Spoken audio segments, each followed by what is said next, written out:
All right, let's get it going. You already know what time it is, man. You already know. Come Clear the on. runway, baby. Yes. I get money from Sunday to Sunday, lady. Welcome, OB, hey, I'm young, welcome. rich, famous. Trying to keep my pockets on Schwarzenegger. Come on. OG in my swisher, so my blunt tastes another flavor. episode Down it. Y'all niggas can get of it if you Hotep want History. it. Trying to Wow. catch a flight, I'm in the backseat. Come on, Playing man. Xbox, car service, Talk to just him, boy. chilling. Let's go. Burners in the wall, money Yes. all through the ceiling. Hit spitter on the phone, tell my dog that we killing these fucking blogs. Come They on. love a star, and I'm flashing. Life just like a movie, no casting. Asked if the game been kinda slow, but I'ma treat it like a Ashton. Come Pedal on. to the metal, I'm mashing. All we know is big money, medical, weed, and fashion. So, Come on. try your best to imagine, Yes. bro.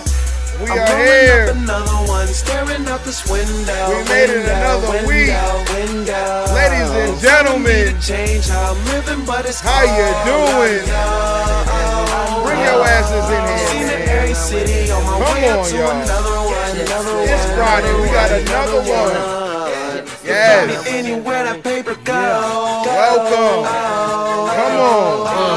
Bone rips, double S's with the flow shift. Yeah. Windows 2020 clear, DJ 20's on the rear. Order the car service if I feel as though I don't want still. Yes. Bitches freeze in the xenon headlights like a deer. But not out of fear, she looking cause it's money over here. Shine from above these land lovers, I'm a chandelier. My girl got a pocket bubble. I'm feeling in the good, purse. man. She I keep ain't it gonna G and hold pack you. the bowl with We weed and let me celebrating hit it tonight. first. My Ain't baby tryna got a be job. Let's hog go. dog. Yeah, all I want is what I'm worth. Yes. 80 days, 80 stages, baby, all around the earth. Come on in Amazing here, race man. for the paper, you suckers eating dirt. Chew some orbit gum, brush your teeth and scrape your tongue. Fresh as they come, second to none. Pretty women flirt, batting eyelashes, they need guidance. Lace them up like my New Balance and keep flying. The closest that you lames ever came to the plains was a Palm Pilot. Come on. Rolling up another one, staring out this window, Man. window. What a week. What a Telling me week. to change how I'm living, but it's all I know. The bums trying to get us. I've seen it every city. They on shall my not way up prosper. to Come on another now. one, It's another Hotep. one, What they another thought? one. You find me anywhere that paper go. Man, what's up to the chat, man? What's going on, ladies and gentlemen? I am hype. I am your host, President Hotep. Dude, what they thought, man? Bert, what they thought. Vincent, what they thought. What did they think? I don't know, man. I don't know. But what I do know is that when it comes down to Hotep, Hotep Nation, Hotepistan, Hotep History, Hotep Jesus, Uncle Hotep, Canon Hotep, Hotep Goldstein, when it comes to strong dat, like when it comes to the Hoteps, we good over here. Please believe. We good. Understand that. We're not going anywhere. We're only getting stronger. We're only getting more and more, in the minds of good people, influencing good people to be better people. Like, we do amazing things over here. So I want it to be very known that I'm extremely proud to bring to you another episode of Hotep History Live, man. Man, I am excited. How are y'all doing, man? How are y'all doing? How was y'all weeks? Did y'all achieve the things you needed to achieve this week? We check in all of the time. Did you hit those goals? Did you meet those objectives? Okay? Did you hit those benchmarks? I hope you did. I learned a lot this week, over the episodes this week. A lot of great information has been learned, And when it comes down to what we do over here at Hotep History, I'm extremely proud of. Like, no bullshit. When it comes down to the type of things and the type of topics, subjects, people that we talk about and stuff like that, like I'm truly honored to be able to learn this stuff. Not only through my own research, but in real time on live. For real. We be learning together. And I'm just glad that the more I'm learning, the more context that's coming along with this tapestry or this puzzle or this painting that I have in my mind as far as the view of Black American history. And every time that we learn about somebody new, it just adds to that entire world, essentially.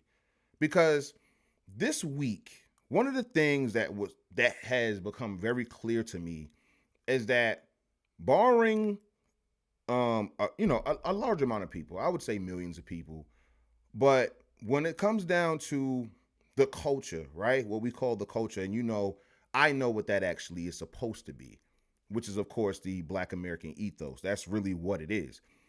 And when I'm doing all of this research and I'm doing all of this, just reading directly from the ancestors, if you've read as much as I have or more, you would be hard pressed not to see the huge difference in people then to now. Even if you know, and I hope that you do, people who would emulate the behaviors that we read about or we learn about on the show, or the things that I learn about, or what you research on your own, the industrial, the intellectual, the professional, the commercial, the political, those 5 groups. When you read these people's stories, it's not so much duplicable, if that's a word, like being able to recreate it or have it be seen in the same way, to where these are essentially completely different types of people. There has been a real severe disconnect between the ancestors and contemporary Black Americans. That's my point. That when we are learning all of the things that we're learning here, and we're doing all of this research, it's almost night and day. It's almost night and day. Like I said, there are millions of Black Americans who still move ancestrally. I want that to be known. However, there are also millions of Black Americans who would otherwise move ancestrally, but they don't. Based upon what Black American culture has been dictated to be for the past 60, 70 years, it has completely misconstrued and misdirected many Black Americans from being and doing what the ancestors actually wanted them to be and do. And I know that when it comes down to today, individualism to the highest degree, nobody can tell you nothing. And not only can nobody tell you anything, you're not connected to anybody, especially people who share your last name who have been long dead. That person could never tell you what to do because they're dead. Whereas somebody who moves ancestrally, they, not almost exclusively, but there is a huge chunk of their influence that comes from people who are no longer living. A huge chunk of who they are is based upon the people that came before them, and based upon their family's history, based upon their lineage, based upon what their last name has bared or borne for however many generations in this country. They move in a particular way because they come from a place that they're proud of and that they know of. And it really, goes hand in hand. They're proud of it because they know it, and they know it because they're proud of it. Like, that's how that works. The reverence for the ancestors is not something that is just supposed to be a recreation.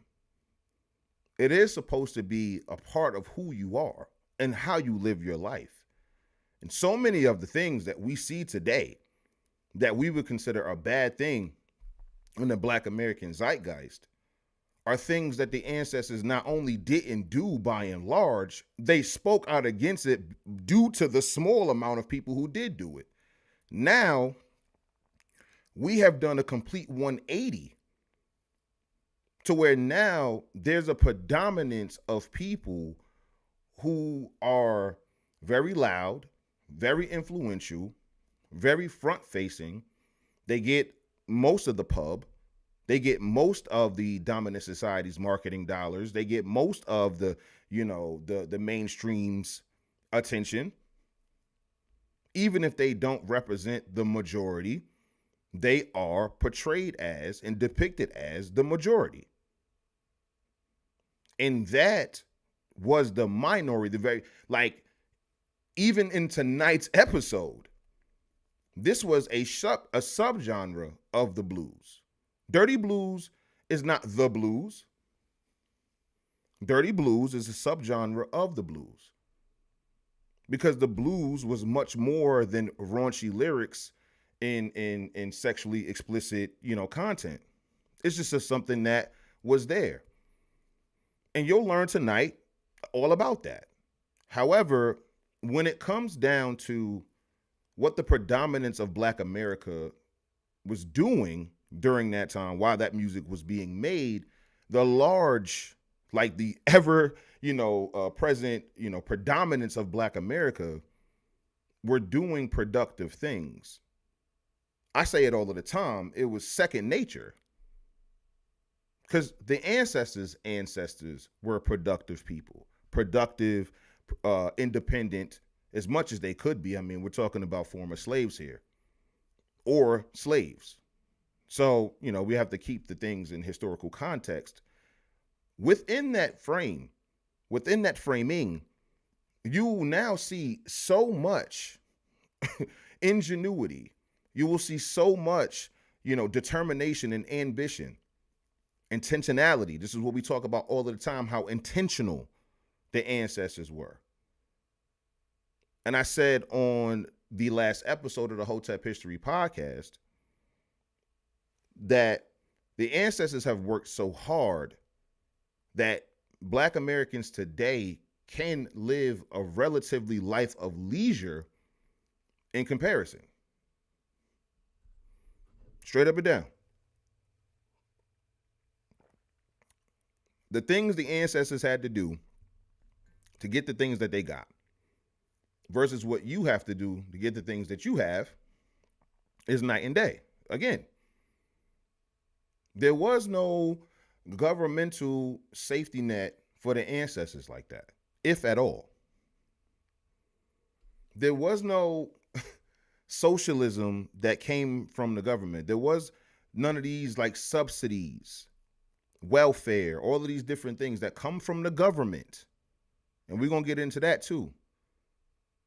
The only social safety net that Black Americans had were other Black Americans. The only person that could possibly come in a Black American's time of need was another Black American. And Black Americans of the past knew that.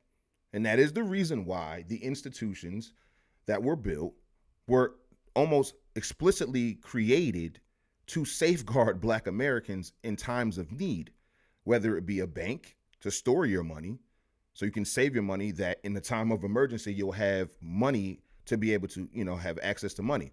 Not only the loans that come along with the banks, life insurance companies, that in the event of your injury, any type of accident, or of course, your death, you will be paid based upon that. Schools, obviously, for the education of the current and future generations. Churches, obviously, for that moral grounding. These institutions were intentionally built for the safety of Black Americans.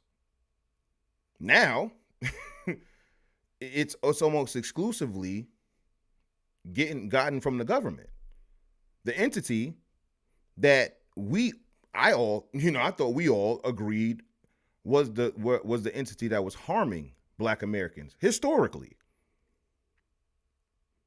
And so we look at what the ancestors did for each other, with each other, to each other, on all fronts, culturally, socially, economically, politically, on all fronts. And we was like, nah, we're going to replace all of that with the state. We're going to replace all of that with the state. So before we go any further, make sure that you are reposting this, liking this, making sure you're telling your friends to subscribe. Subscribe to all of the things, Patreon, Kick, YouTube, Instagram, me on Twitter, and of course TikTok. Daily content over here at Hotep History, because there's so much to learn, so much to get to. Okay, so much to get to. We just dropped a little mini doc on Patreon about Dr. Woodard, okay, in practical arithmetic. You'll learn just about how revolutionary that book was, despite it not making the mainstream histories, because that's what we do over here at Hotep History. We uncover the unsung Black American historical figures, the people that really moved the needle among Black Americans because they were focused on the proliferation, advancement, and progress of Black America. So you're going to learn about a Dr. Dudley Woodard over here at Hotep History in his revolutionary math book for Tuskegee students, and how he crafted a textbook specifically for Tuskegee students and what that meant for contextual learning. So go on over to patreon.com/Hotep History. As you can see, it's right here. Check the link, patreon.com/Hotep History. Make sure that you tap in. Okay. But yeah, it's been a complete cultural 180. Things that the ancestors would mock and make fun of and talk down about have become, indicators of being, so-called authentically Black or unapologetically Black. And what happens is when we're having these conversations, the room is taken up by the two extremes of the argument. And they do not argue for Black America well on either side. On either side.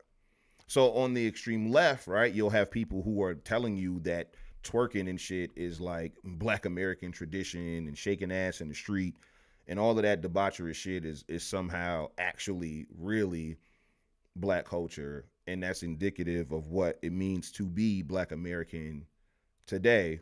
Then you'll have people on the extreme right who will essentially say the same things and then say that it's all of Black America. So it's like, while this group over here is basically, castigating and talking down on the situation, and this side is praising it, they're both saying that this culture is actually indicative of what it means to be Black.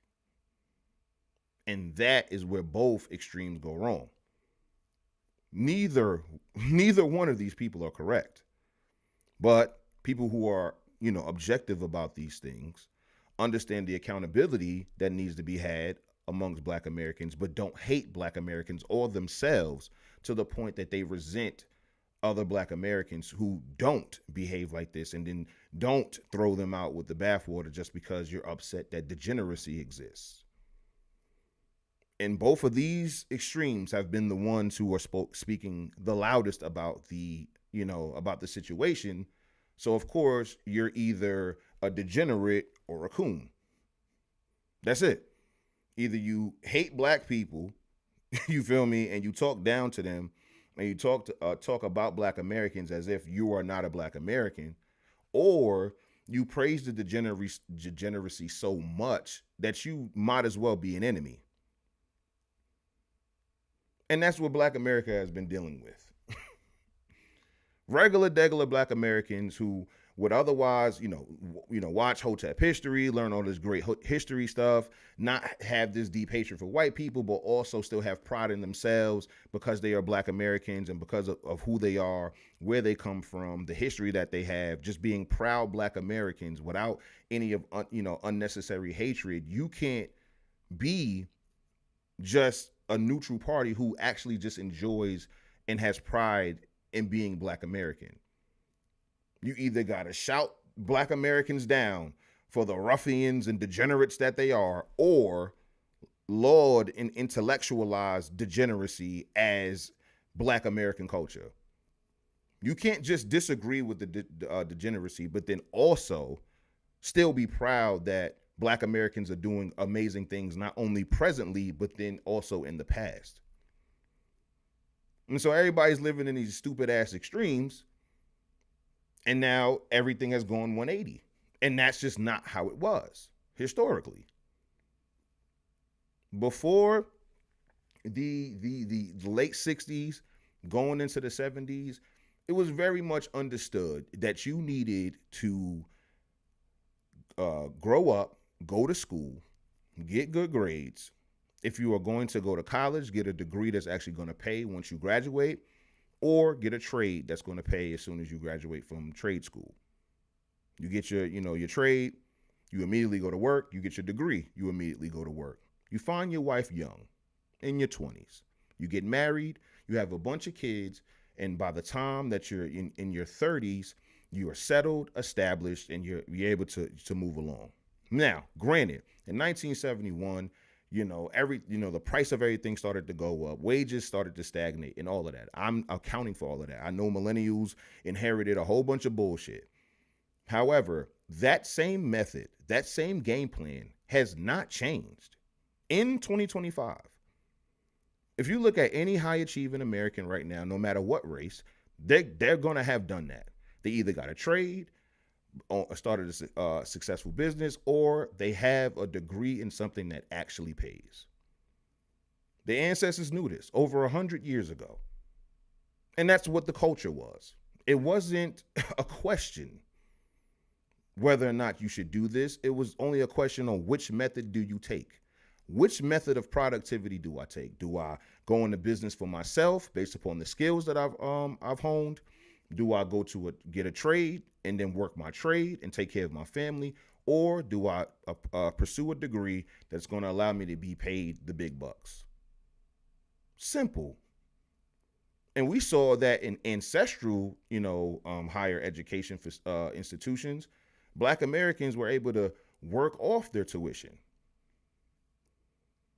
So even accounting for the economy doing what it did in 1971, that should not have changed Black American culture and Black American activity to the point now you're going to these same institutions, but for things that may or may not garner a high wage, may or may not actually be able to sustain your life. And not only that, now the price of doing this has gone up exponentially. So now the ancestors is going to college for relatively cheap compared to today, getting degrees in things that actually pay. We watched on the stream where there was a newspaper advertisement saying that you can get your law degree from the crib. You can study for the bar exam from the house, and here are the books that you can buy to study at home, and you can become a lawyer from home.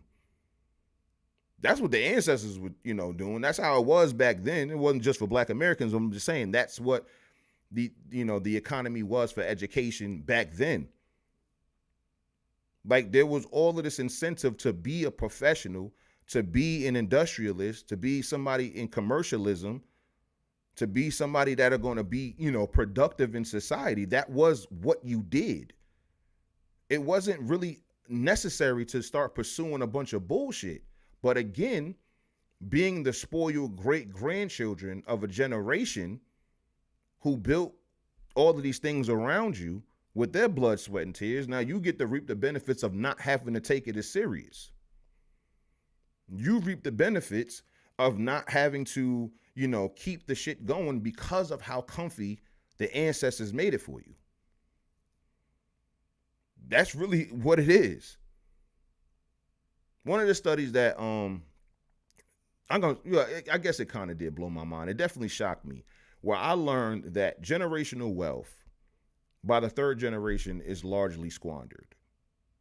About 70% is squandered with your children. If you get rich, 70% of that, after you die, obviously, is going to be squandered by your kids. Generally. Not saying for everybody, but generally, when it comes to generational wealth, you build all of this wealth. You make all of this money, millions of dollars or whatever it is. 70% by the time your children die will have been gone. And then 90% of the generational wealth that you've built will be gone by the time that your grandchildren die. And that's essentially what we're dealing with overall when it comes to Black America. All of the wealth that the ancestors were able to build, figuratively, literally, proverbially, all the things that they built, all the things that they left us, squandered it. Now, you can sit here and talk about the government and all that other stuff, but the ancestors also taught you how to respond to the government. They didn't leave that part out.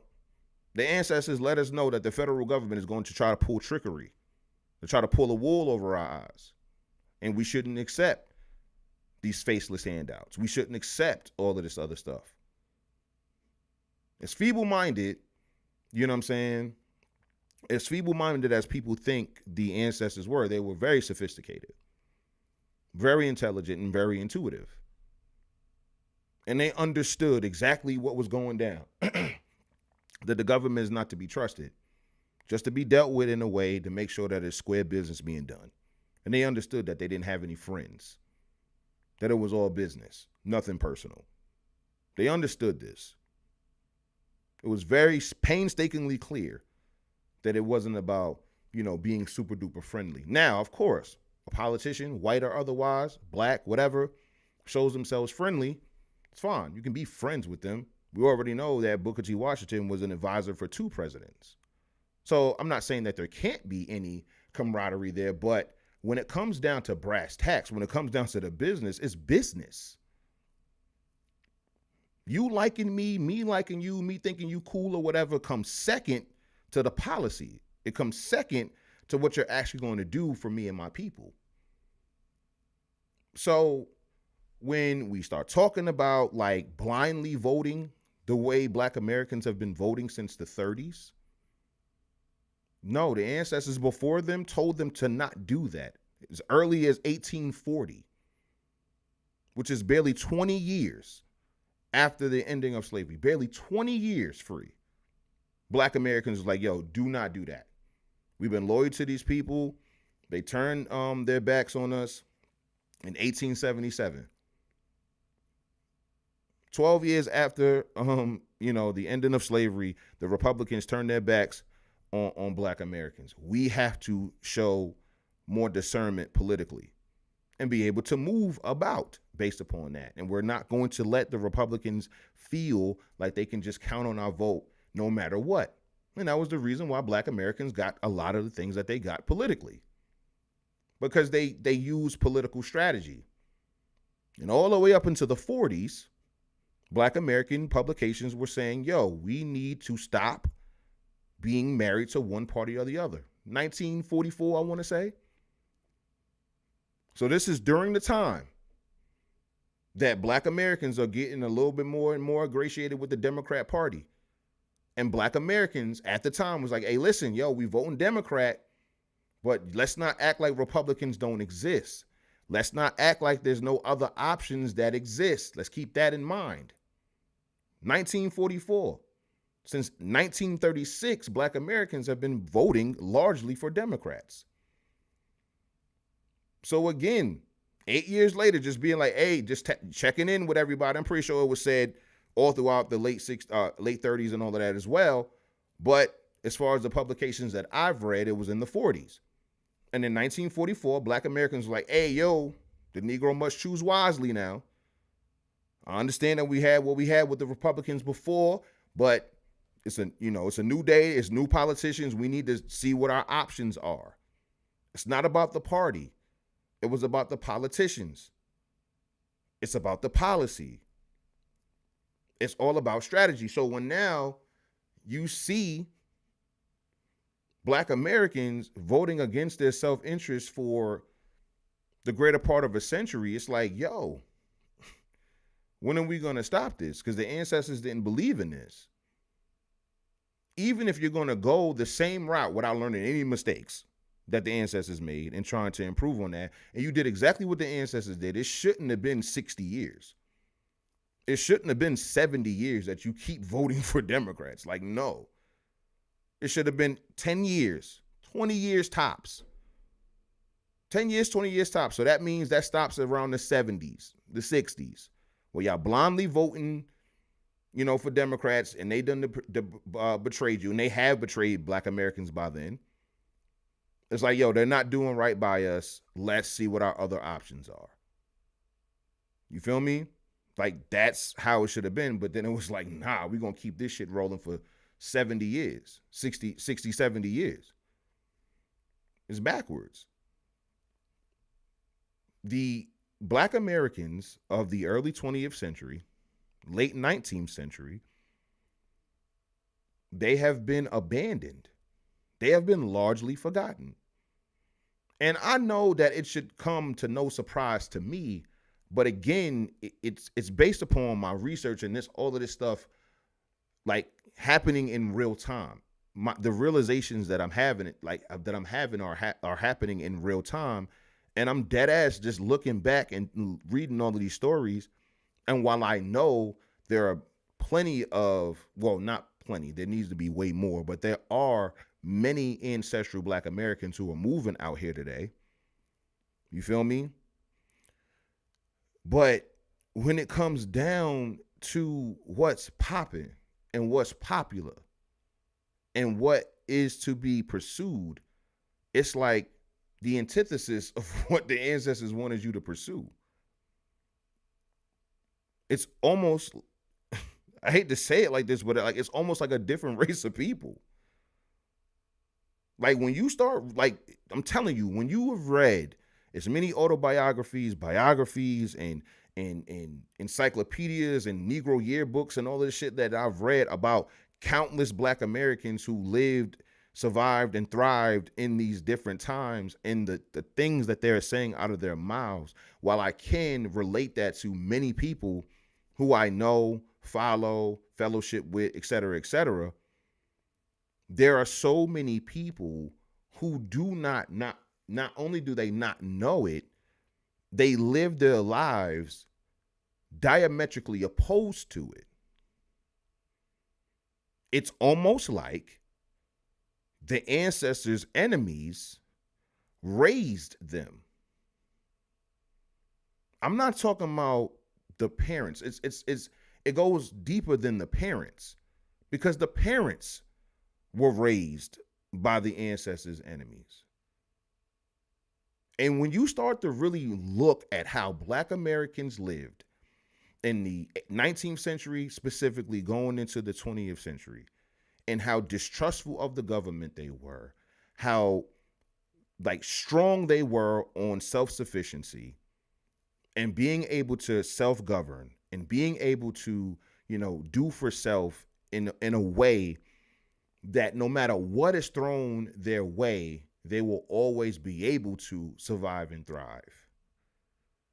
To have that lineage of people make it to the 21st century and operate in such a way that if the ancestors lived the way that many of these people live, they would have died. They would have died. Like they would have literally died. Like it would have been no other way to have this end. They would have died. They would have perished. If you were somebody who was not going to do much, but expect twice as much, you would die just off of the way that life is. There's only going to be so many people that are going to be able to supplement you without you having to do anything. That over time turns into deaths because there's not enough work being put around. There are not enough people being productive. Therefore, there's not enough result or not enough fruit, not enough produce, not enough output to sustain the lives of the people, the amount of people that are here, because it's like the amount of people that are putting in the work is lower than it needs to be to produce what's necessary to take care of everybody. The amount of people who are not working is so large that it's putting a burden on the rest of the population. Therefore, if you didn't actually put no work in, you would perish. because it's going to come down to either I feed you based upon my labor, you haven't worked, right? So it's either I feed you off my own labor or I feed myself. And if one of us does not eat this next meal, one of us is going to die. Who do you think is going to die in that situation? So it behooved as many Black Americans as possible to work. Not only to work, but to work together. Now, we in a situation in the 21st century where individualism has been made synonymous with being Black American or unapologetically Black. How, Hotep? Let me tell you. All of that single independent shit, all of that self-made shit, all of that I got it on my own shit, yeah, that's antithetical to the ancestors. Because again, the ancestors were practical people. They were pragmatic. If I have the ability to help you become more successful and you being successful is going to help other people, that will be the best bet. That would be the best investment. So yes, I'm going to get behind this business. Now, were there selfish people? Were there self-interested people, self-absorbed people, people who thought of self? Absolutely. Yes. However, there's going to come a point in your journey to success where even if you were going to operate solely and totally on selfish reasons, you would have to help other people because those people need to be able to give you money. Those people need to be able to shop with you. So you, even on the most selfish reasons, would do what's necessary to make sure that your customer base has money. So if that means investing $1,000 adjusted for inflation, tens of thousands, hundreds of thousands of dollars in a school, you feel me? Then obviously that's going to produce higher earning people because they have an education. It only makes sense. So now that's the most selfish person. So now, think about the person who is self-interested, but also is community minded and does want to see the community thrive and do well. It's already in them to want to be able to give back and be able to, use their excess or their surplus to be able to help the next person. Because they know that not only does it feel good and it's, the right thing to do, it will come back to you in spades, tenfold. The more positive relationships that you build with these people based upon the works that you do, the profession that you have, the goods and services that you provide, that creates a positive environment economically. And it gives everybody the incentive to do right. We talking high trust shit. Your ancestors lived in a high trust society. Unlocked doors. Being able to, count on your neighbor. That you can't be so individualistic that you don't know your neighbor. Now everybody keeps to themselves. Now there's a whole generation of people who don't even want to greet the DoorDash person. Just leave that shit on the motherfucking doorstep. I'll get it after you have been gone for at least 5 minutes. I don't want any interaction. Motherfuckers is 2 steps from living in pods. 2 steps. Just living in isolated pods. You get your food sent to you. You get the entertainment 24/7. And all you got to do is never leave this little pod. So many people going to sign up for it because of the individualism. But now, it's looked at as a point of virtue. It's insane. It's insane. And so for me, the way I look at this shit is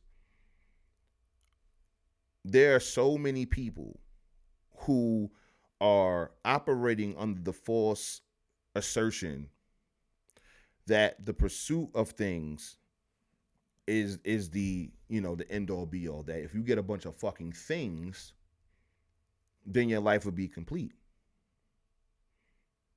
And it's like, it's always, as far as human history goes, I don't give a fuck what part of the world you're talking about. The thing that was actually, meant to actually strive for was family. That was literally one of the original currencies. Now you can talk about salt, you can talk about clams, you can talk about all of the different, points of currency. But as far as wealth, it was always family. It was always legacy. It was always your last name. It was always what you contributed to your community, to your tribe, or to your city, or whatever it was. It was always about making history. It was always about that. Y'all watch all of these fucking different animal species do exactly what nature tells them to do every single day. Flowers bloom when they're supposed to bloom. Fish, birds, herds of different bovine migrating the way they're supposed to migrate. Everybody is moving, or everything is moving in accordance to God and nature. God looks out, gives us free will. Then we actually have the tools to be like the illest niggas in Nebraska. You feel me? But then fall to all of the things that, even in, no matter what religion you believe in, God warns you about. The ancestors, through their works and the things that they emphasize, warned you about them. Like, don't fall to the debauchery. Don't fall to it. You can look at it, understand it, but don't fall to it. And it's like, modern day niggas just was like, yo, we gonna throw the whole fucking, we gonna throw the whole motherfucking blueprint away. We gonna not only throw the blueprint away, but do the complete opposite of what they told us to do. They told niggas to go to church, build big families, and be productive. And niggas was like, we're not doing none of that. We're not doing none of that. Not everybody. You know what I'm saying? Because I don't hate black people. I'm not one of those people. You feel me? But I'm not going to act like it's not prevalent. I'm not going to act like it's not an issue. It is. The ancestors told you exactly what to do. Like, they left strict instructions. Be clear. The ancestors left strict instructions. And not listening to them is like, yo, is what the cops say, yo. Like, ignorance of the law is no excuse. Ignorance of the ancestors is no excuse. They existed. Go see what they said. Go see what they said. They told your ass to get a trade, nigga. They told you to build a business. They told you to get a wife by the time you 23 years old. They told you to start building. They told you to take care of your family, make sure that you have life insurance. They told you to go to church, nigga. You feel me? And I know to a lot of these like super leftist people, this shit sound like slavery to them. You feel me? But it's like, we gonna get into it tonight. Yo, the ancestors got down. They got into raunchy shit. They got into explicit shit. Niggas was adults. They got drunk. They fucking gambled. They got high. They did all of that shit. But it's like, that was dead ass. Like, you had to be in the know to know that shit. And that's how it always should have been. Yes, that even the doctors, after a long week of working, you feel me? He got a wife and kids. He doing all of that other shit, but he gonna go to the speakeasy. Ain't nothing wrong with that. It's Friday night. Now, you got to watch his body. You got to make sure he don't get into any, scuffles or nothing like that, that he's not caught up in no bullshit. But, yo, sit down, doc. Have a drink. Have a drink. Listen to this raunchy blues singer on the stage talk about sex and all this other shit for a couple hours and take your wholesome ass home. Ain't nothing wrong with that. You feel me? Now, don't get me wrong. If you're doing the righteous thing, if you're doing the Christian thing, you can't do it. But if you just an average Black American man who got a belief in God, you feel me? Go to church and stuff like that, but not, and you doing that half step and stuff, and you just want to be a generally good person and all of that, yeah, man, it's all good. But that's it. That's it.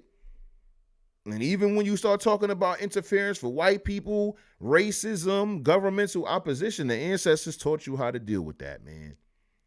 The ancestors shot back more than most niggas today. Let's be honest. When it comes to tyranny. Okay? The ancestors had no problem getting in the shootouts with the KKK. You understand? So it ain't even like that. Ancestors were never pussy. Don't get it fucked up. So on all fronts, whether it be, legislative, whether it be, terroristic on the ground, they taught you how to deal with opposition as well. They taught you how to arm yourself. They taught you how to train. They taught all of that stuff. It's all there. So again, to be operating as if you don't know what to do only means you don't know who the ancestors are. For real, for real. They told you Martin Luther King and Rosa Parks and told you to kick rocks. You feel me? That's what it was.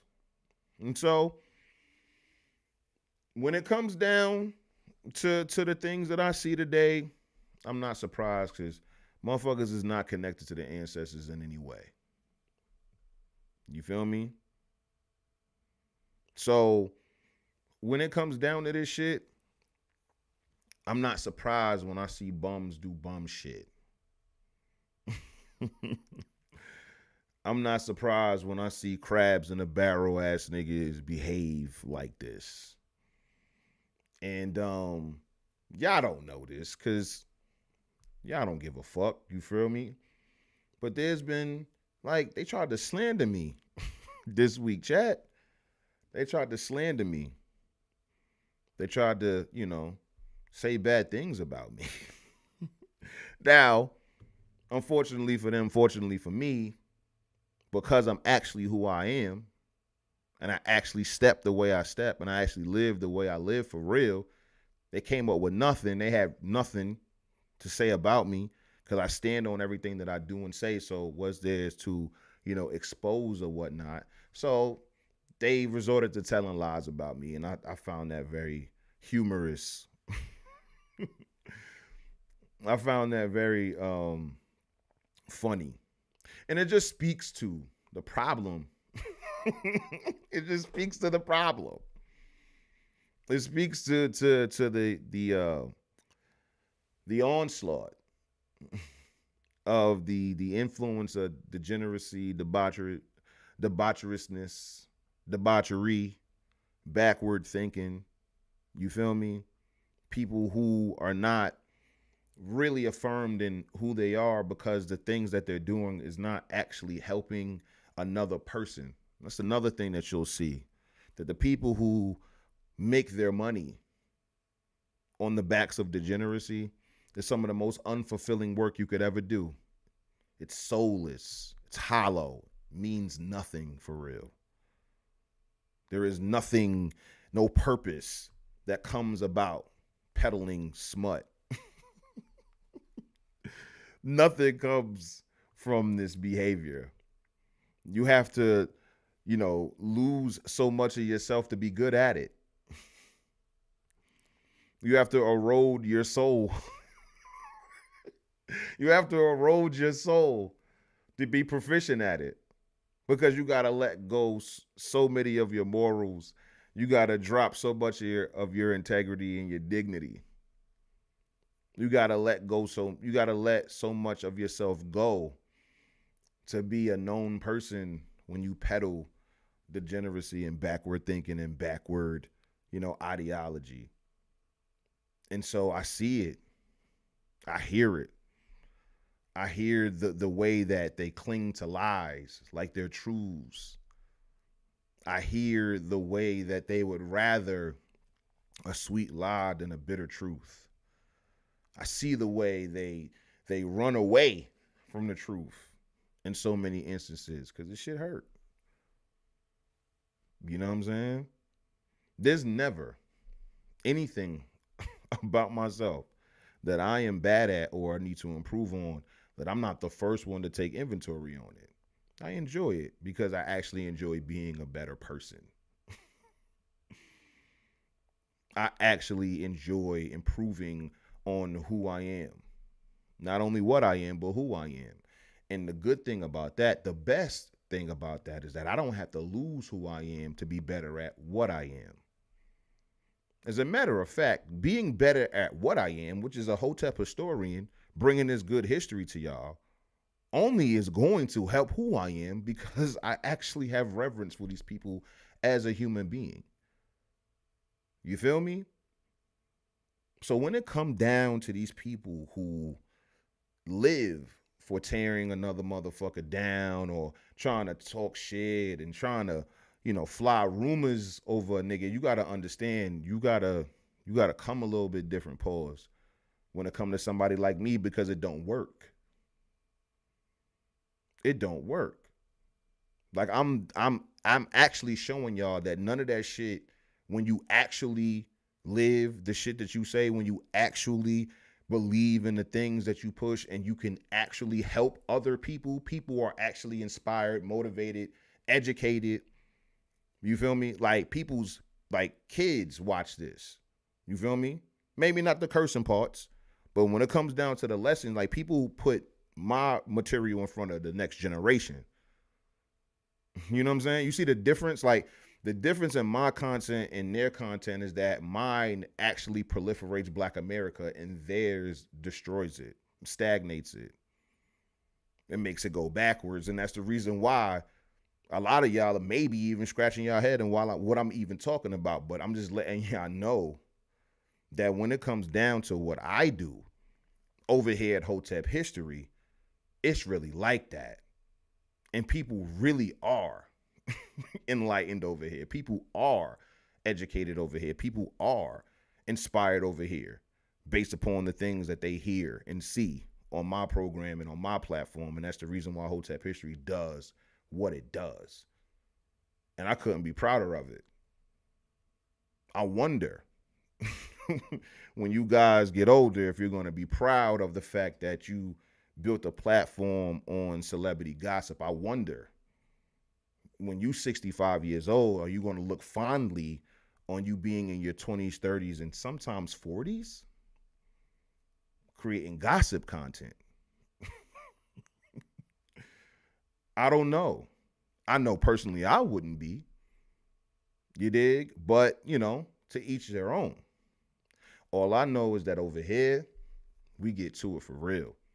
And we actually help Black Americans and Americans in general, people in general, get a better understanding of what Black America actually meant to this country and what it actually meant to other Black Americans historically. That's what we do over here. And we cover it all.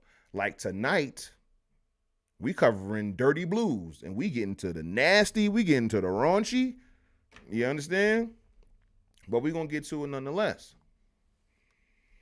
So that was my opening monologue for the night, man. Let's check the chat. What's going on, chat, man? I didn't mean to ignore y'all. I had to get that off my chest. There were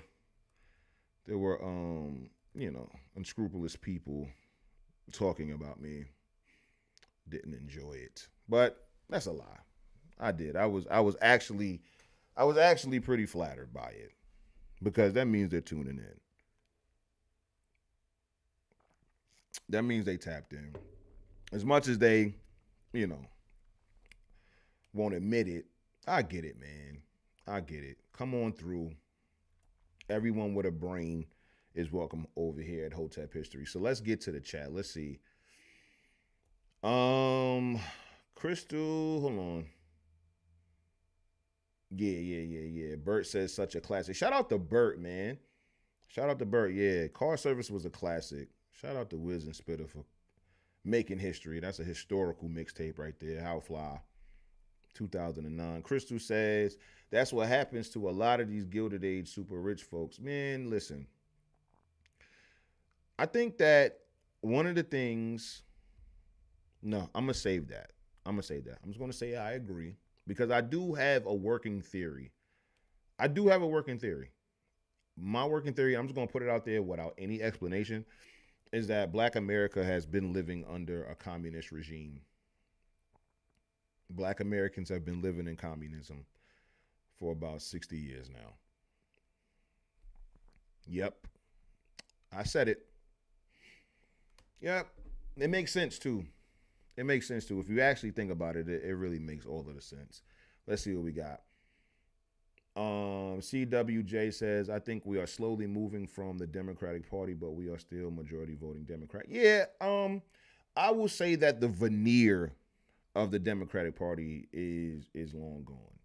I feel like Black Americans who were going to still vote for Democrat are largely doing it for traditional purposes, which is such a crazy notion. But the veneer of the Democrat Party being the party for poor folks and Black Americans and all of that, I think that's over. I think the mainstream appeal to Democrats by Black Americans has reached its peak.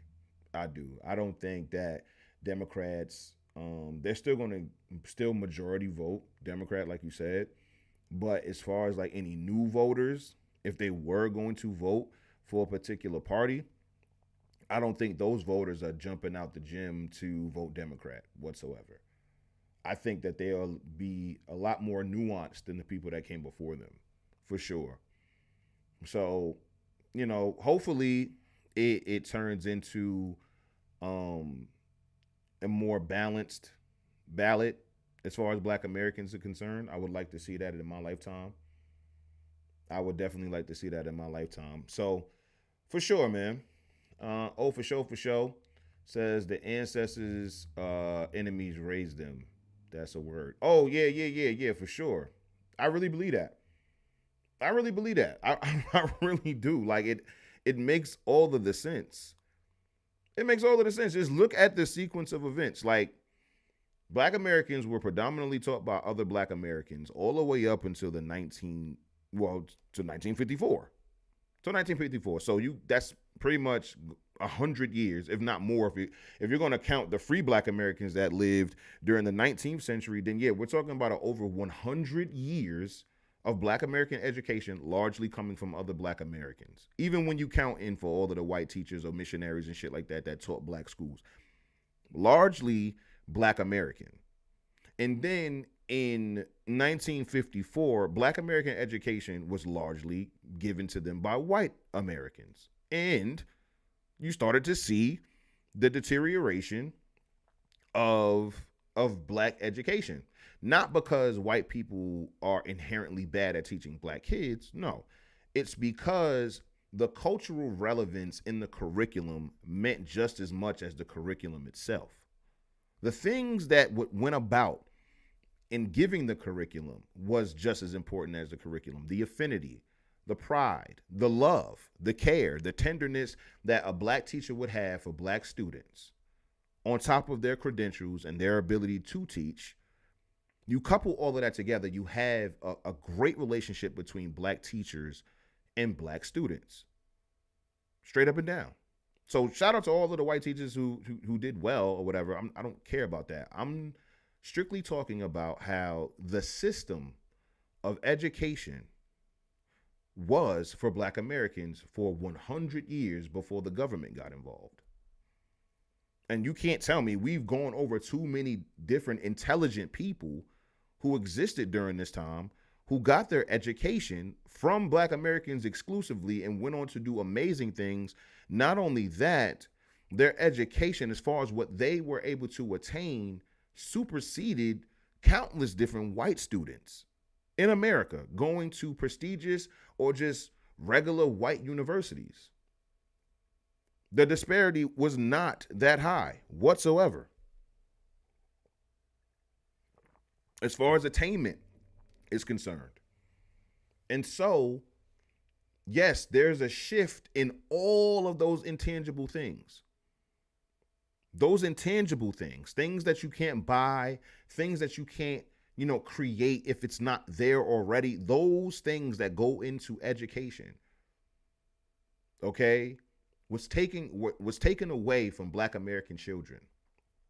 And it was gradually taken away from Black American children over the decades after 1954 or Brown versus Board.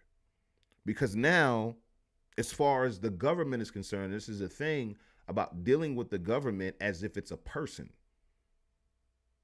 and not dealing with the government as if it's an entity that more than likely will not have your best interests at heart. So now you've told the federal government that your schools are inadequate, therefore your teachers are inadequate, and the things that they teach is inadequate.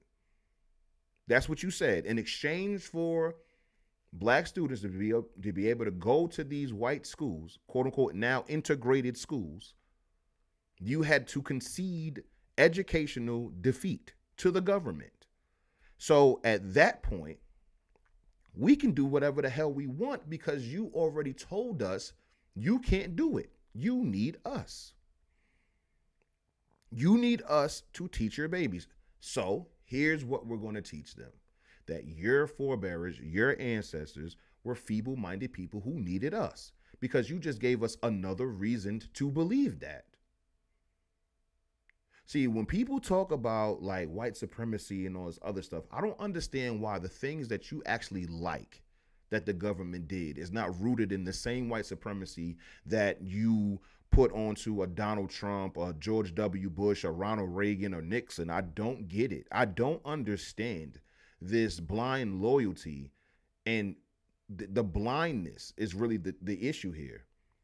How is it that everything Republicans do is white supremacy, but then when it comes down to the Democrats, you look at all of the things that has been done for, to, and with you, and how it's debilitated you to a crazy degree, and still not be like, oh, that's clearly white supremacy. That's clearly oppression. That's clearly subjugation. That's clearly discrimination. How do you not see it? How do you not see it? Especially when the Republicans haven't run your city in decades. Especially when you can attribute, if you really hated the government, attribute all of these legislative ills, corruption and all these other things almost exclusively, solely to Democrats. But you don't do that. You don't do that. And I don't understand you people. For the life of me, I do not understand why Donald Trump is more racist than Joe Biden. And you guys actually stand on that. And I don't get it. I've never even said that Trump wasn't racist. I just also said that Joe Biden, wasn't racist either. Like, that's insane. Oh, for sure, with the crazy super chat, the $200 super chat, saying you're doing what you were called to do. Keep teaching and inspiring the next generation. Man, shout out to for sure, man. $200 super chat on a Friday night. Come on now. Let's take a drink. It's just water. But yo, thank you so much, for sure. You feel me? Damn. Oh, since we in the toasting mood, my baby got a job, y'all. My baby got a job. She got her first job. Shout out to my baby, man. My daughter got her first job. My daughter got her first damn job. Yes. I congratulated her for 20 minutes straight. I knew you can do it. You're damn right. I was on the phone losing it. You hear me? And after I congratulated my baby on her latest achievement in life, I had to troll her. And it's so funny that I just got the $200 super chat. Shout out to for sure for that. That's so dope. I told her I was gonna be I was like, yo, how we gonna split these checks? And she was like, what? And I was like, yeah, how we gonna split these checks? What we doing, 50-50? How we doing? How we doing these checks? I was like, I'm thinking 80-20 my way. I was like, I'm thinking 80-20 my way. What you think? She was like, what? I was like, yeah, I get 80%. You get 20%. How that sound? She was wild on me. But yeah, man, I'm trying to tell you. Like, I'm hyped tonight, man. I find it hilarious, y'all. I'm trying to tell y'all, I find it hilarious. People who genuinely think that they could ever stop this is hilarious. But going back to my point, yes, Black Americans no longer teaching Black American children was a huge problem. That's why I'll be telling people about, like, people be talking about what broke up the Black family, but what broke up Black America? Because, like, excuse me, broken families exist in the 30s. You don't think men abandoned their families in the 30s? Why not? What about people who died, mothers who died in childbirth, or fathers who died in the war, left a bunch of kids. Barely any of them are that it's 10 of them, and barely any of them is over the age of 10 type deal. Families broke up for different reasons, but you know what the ancestors did? You feel me? Do you know what the ancestors did? They was like, yo, we got you. We got you. We not about to, like a bunch of men in the community was like, yo, we got them. We're going to take care of them. We're going to help you. You are part of our community. Your husband paid into this mutual benefit society, or mutual aid society, for however long. He created a life insurance policy, or opened up a life insurance policy for you, that in the event of his death, you would get this lump sum. And then we have all of these women who love the babies. They love your kids. You've been in the community your whole life. You know Julia and Erica, or Ashley or whatever, is going to take care of the babies. We got you. And we got a bunch of men who are going to make sure that they're safe in the community. So even without a father, you know what I'm saying? Even without a father, they still good, because the community still gave a fuck. Even if that one individual father was either indisposed, killed, or abandoned, his family, the community and their love for the children in the community meant way more than that in that event. Now, if he's there, of course, the community don't mean more than the father being in the house, but the father being out of the house, the community picked up the slack. But then what did I tell y'all? When it comes down to the unproductive and the productive in the community, you are being increasingly unproductive. Increasingly unproductive. And now I have my household, and I got everything that I got, and my kids is taken care of and all of that. But you have not only 1 kid, 2 kid, 3 kid, you got 4, 5, 6, and 7 kids, and you're not being productive at the level that you need to be to take care of that many kids. And it's more and more of those people. It's more and more of those people. So now we have to continuously keep picking up the slack, to where now it's unsustainable. It's getting to now more people are not working than are working. It's getting to now that the unproductive is now becoming the predominance, or a large minority, a significant, considerable minority. And we can't ignore this. What is happening? This is the reason why the ancestors was like, nah, fam, like we got it. No, you can't be a vagrant, nigga. You need to go to work. Go to work. There are things that need to be done. Civilization is never done being built. It's a literal permanence of ever-present things that need to be improved on, built upon, and expanded. That's how civilization works. That's how it is allowed to thrive for thousands and thousands and thousands of years. You keep building upon it. There'll never be a time, no matter how advanced that you think we are, where we can just rest on our laurels. As a society, it's just never going to happen. We were at peak society at every peak of humanity. When the motherfucking railroad was created, that was peak. That was peak. And then motherfucking Charles Frederick Page came through with the goddamn airship with the balloons. Right after that, the Wright brothers. Now motherfuckers is in the air. Now we in the air. Like there's always going to be something new. And now today in 2025, we have manned drones where we can fly in drones now individually.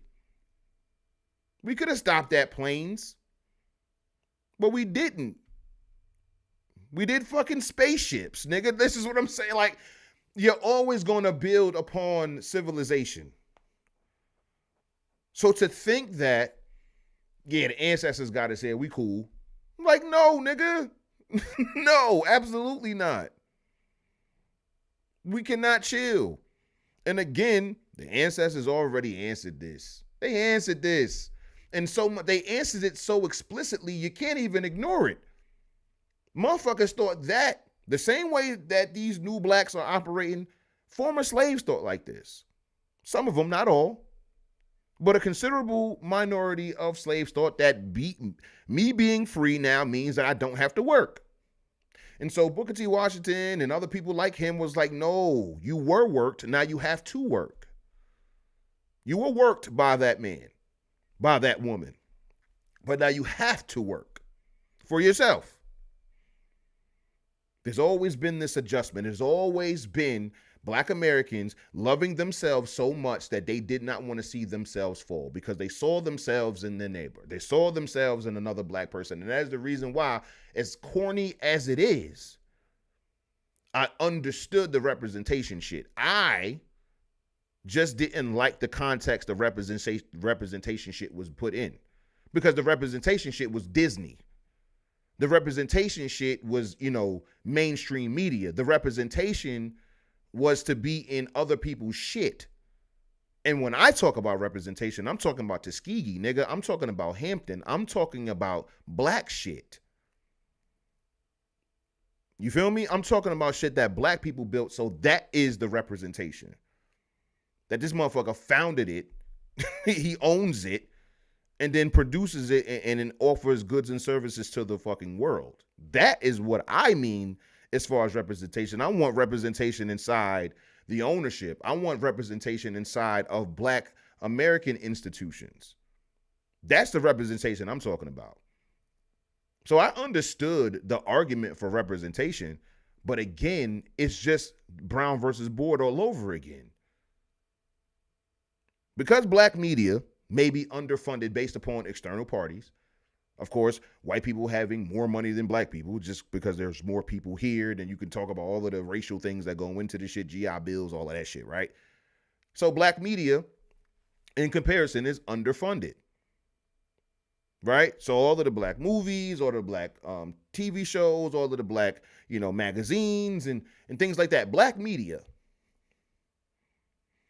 The solution to the new Blacks of that day was to just integrate into Hollywood, integrate into the already established system.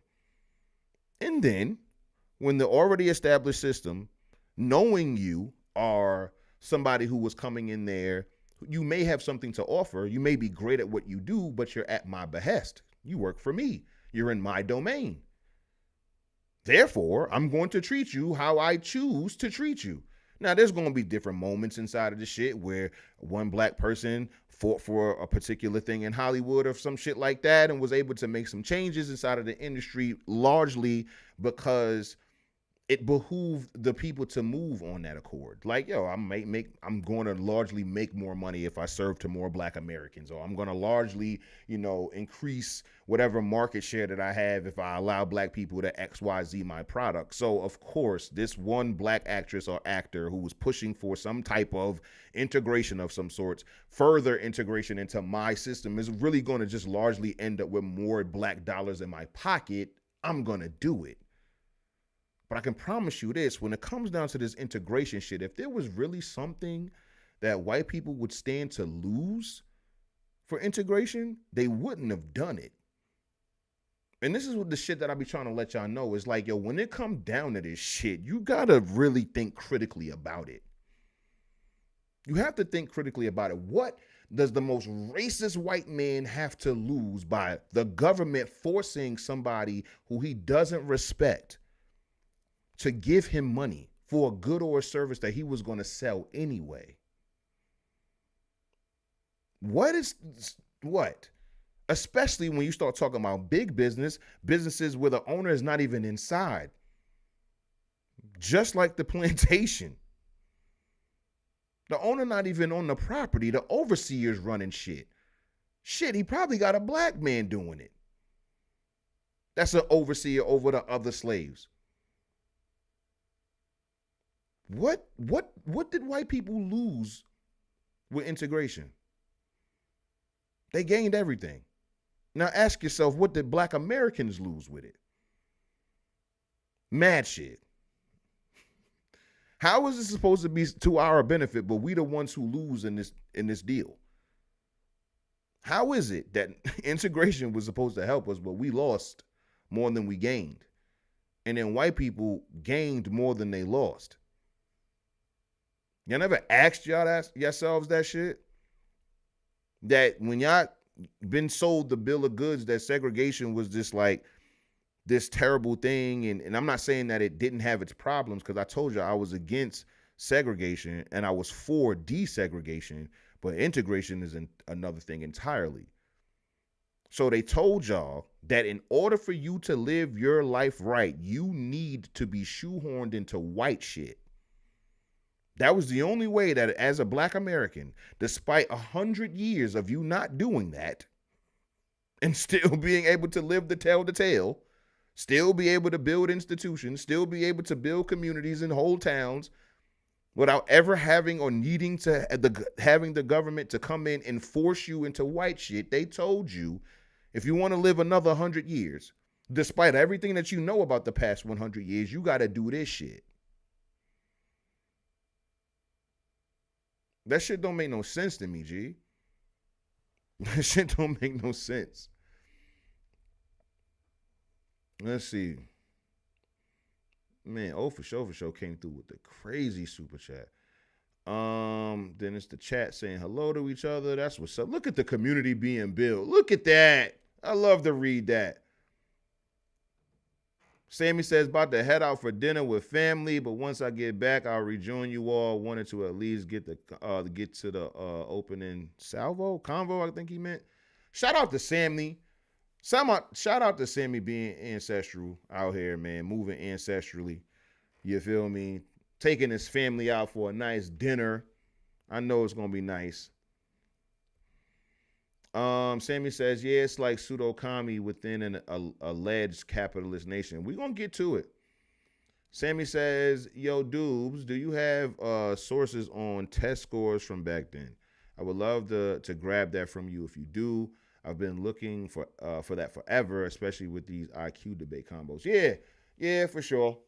I got you. It'll give me something to look into. And I say this simply because I've seen test scores before. Like, I've seen aptitude tests by Black Americans and stuff like that. And so, yeah, I'll be able to find stuff for you, some good primary source materials about test scores and stuff like that. Black Americans were very proud of their educational attainment. Anytime that these schools, had a graduating class, especially because, again, it's all about it's only up from here. So it's, mostly increases. You're going to have some failures. It is what it is. But most of the class were going crazy. Just for instance, a lot more contemporary And this is how you know it's going to carry all the way into the past, because if it's working in the modern day, any context of the modern day, whether, in the last, 60, 70 years, modern day type thing, you can bet your bottom dollar that this is not a new invention for Black Americans, and they've been doing it. And that particular generation that's doing well is just modernizing or replicating what the ancestors already did. So we saw in Walter E. Williams' documentary that Black private schools were performing better than 80% of 80% of that school was performing better than the nation. So that's regardless of race. This Black private school was performing better than the entire nation by and large. 8 out of 10 of the students. You feel me? So you're going to see things like that when it comes to the ancestors and their test scores. Cliff says, that's why HBUs are so critical to our community. The grade school educational system remains to be so backwards. And that's a fact. And a bunch of big ups and congrats to my baby on her employment. I'm so happy. I'm so happy for her, man. She goes so well. Like, she goes so crazy. That's what's up, little president. Yeah. Oh, yeah. Yeah. We big taxation over here. Yeah, for sure.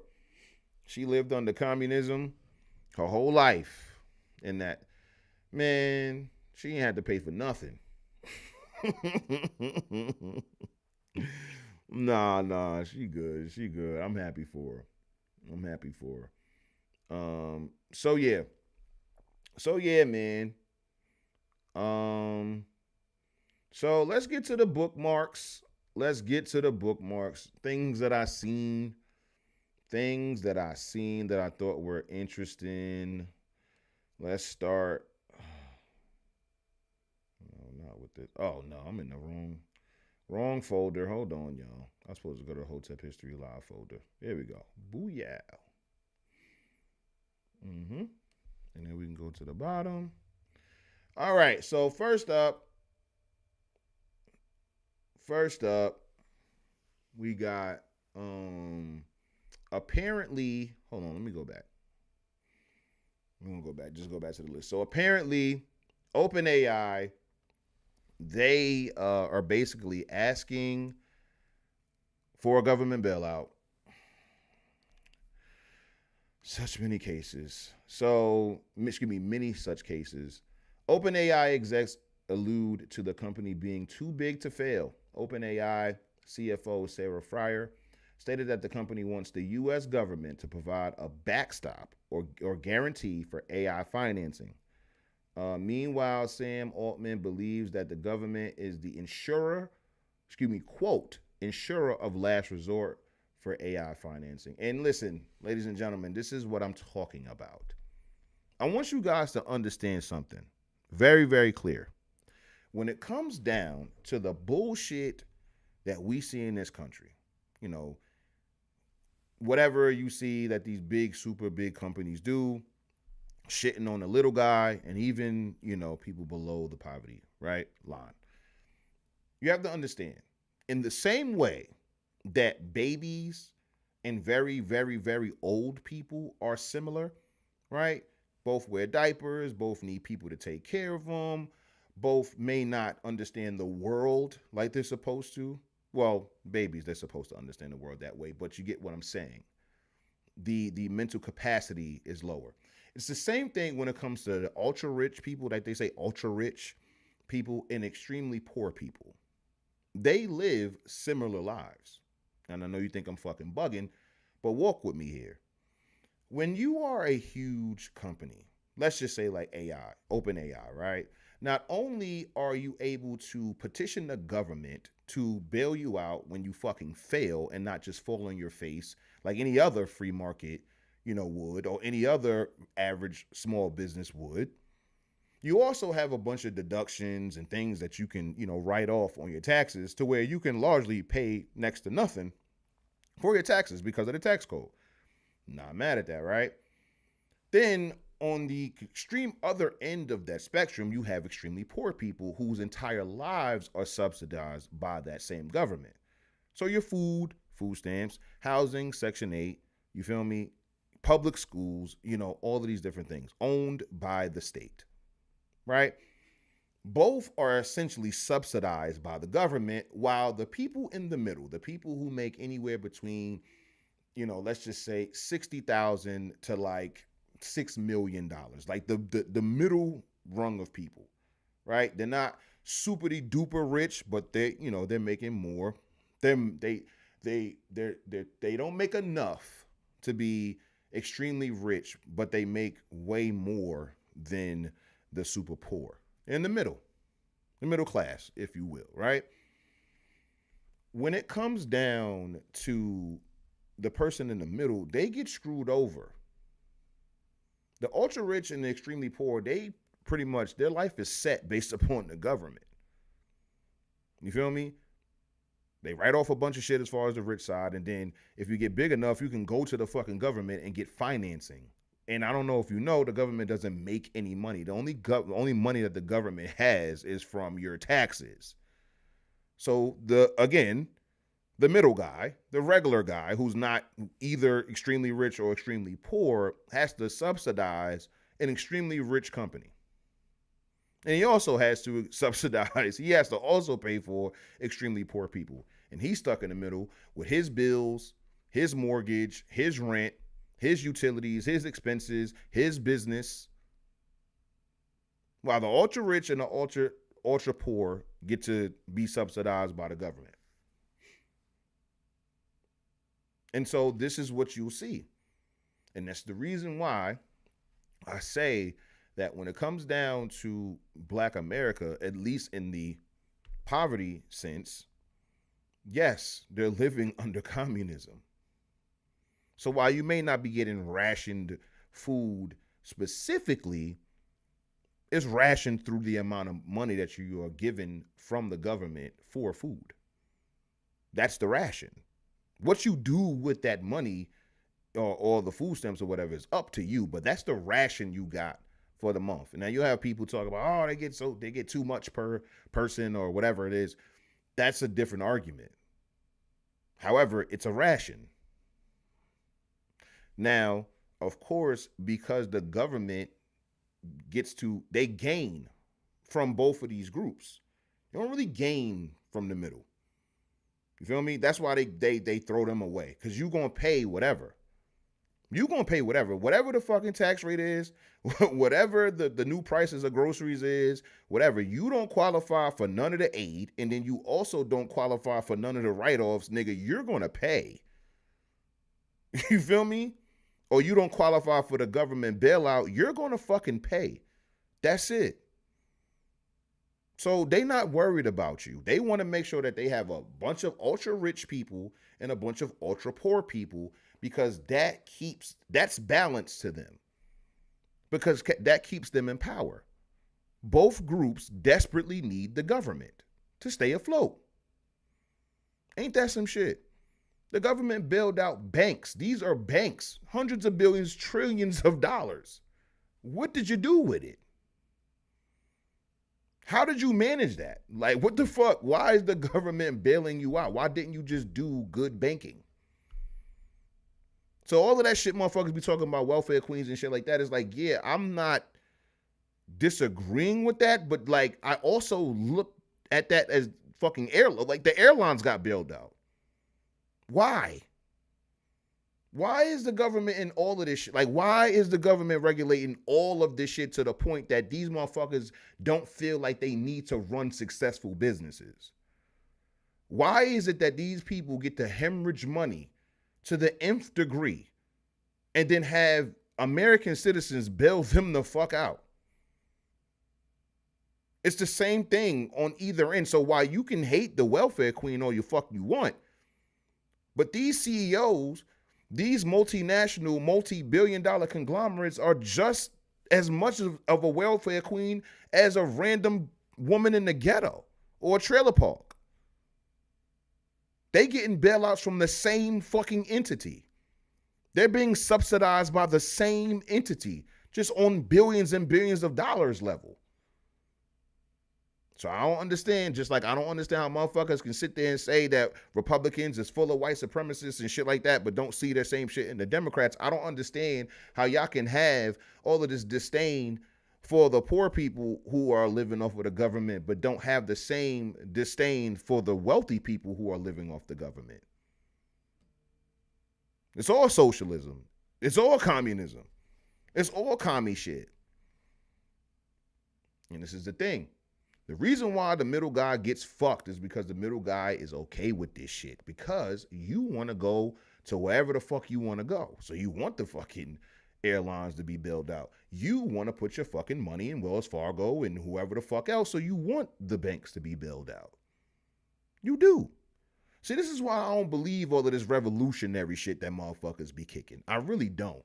Motherfuckers can't live without their creature comforts.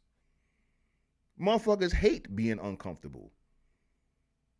Motherfuckers hate having to tighten their belt. Motherfuckers hate having to save. Motherfuckers hate having to actually think about the next day. They want to live day to day and do whatever the fuck they want. And I don't give a fuck how rich or poor you are. That shit is just America at this point. This is what I'm telling you. Everybody is living off of their great-grandparents and all of the work that they did. And while you motherfuckers can sit there and complain about boomers, which I agree, that does not give you the license to not prepare. It does not give you the license to not work. It's the same thing. Nothing in life, barring somebody tries to fucking, kill you or does kill you, nothing is stopping you from being who you're supposed to be out here. Period. Period. You feel me? Hotep to the Hotep. Shout out to Just Enough. You feel me? Memphis says, tell her to run that bag up. You already know, man. Definitely. He also says, let bad businesses fail. That's a fact. Listen, man, if you a small business owner, you're successful, you more than likely had another idea that didn't do so well, but you kept at it. When the idea doesn't do so well, it fails. If you don't know how to work it, it fails. And that's fine. Dust yourself off and try again. It doesn't mean that you won't succeed. It doesn't mean that you're going to continue to fail. But it means that failed. And that's fine. Failure is a part of success. It's not, antithetical to success. That's what makes it a success. The reason why you appreciate sunny days because it rains. It pours. It fucking snows. You feel me?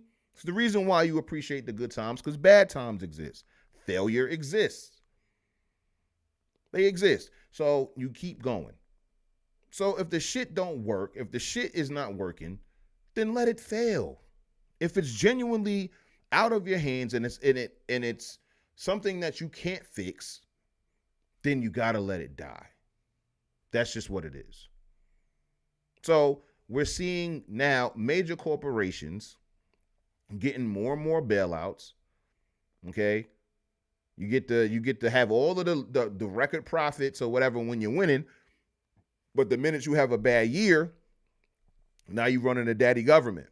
And these would be the same people. If you were to ask the executive branch, if you would ask the management branch, if you would ask the high-paid people in this corporation what it takes to be successful, they're going to tell you that, you got to have grit, you got to have determination, you got to have a strong work ethic, you got to be able to, come in early, leave late, you got to be this, that, and the third, you got to be ambitious, and they don't fucking tell you that they also have a backup, which is the United States government, if they fail. So again, you gotta really ask yourself, are you truly against this? Because I am. Because I am. Too many regular, degular, average Americans are getting fucked over while the ultra rich, I know I sound like a liberal, right? While all of these rich motherfuckers who are able, I'm not talking about a motherfucker getting rich. You feel me? I'm not talking about a motherfucker making $10 million a year. I'm talking about a motherfucker who is able to be bailed out by the government. It's not even about the money that you're making. It's about the fact that you make enough money. You get to a point monetarily that you can petition the government, because the average business owner who's making $10 million a year from his or her business can't go to the government and be like, yo, if my $10 million business fails this year, can you give me $10 million to supplement my losses? Like, no, that's not what happens. It's when you make $100 million, when $500 million, $10 billion, and now you can lobby the government to bail you out. That's when you get to that level. And I'm not even mad that they so-called made that money. I'm mad that in the event of them mismanaging the business, that they can go to the government and have them bailed out. That's what I'm mad at. Because again, whatever the government does monetarily is your money, my money. And if Americans were able to fucking, have their whole paycheck, I promise you, Americans will 100% $5 here, $10 here, whatever it is, you feel me, to make sure infrastructure is what it is. Because again, even in the most selfish senses, you want your road to be there. Even if you only care about your car being on the road, you are going to pitch in on your own volition to make sure the roads are maintained. You're going to make sure all of this stuff is maintained. You dig? So when it comes to this shit,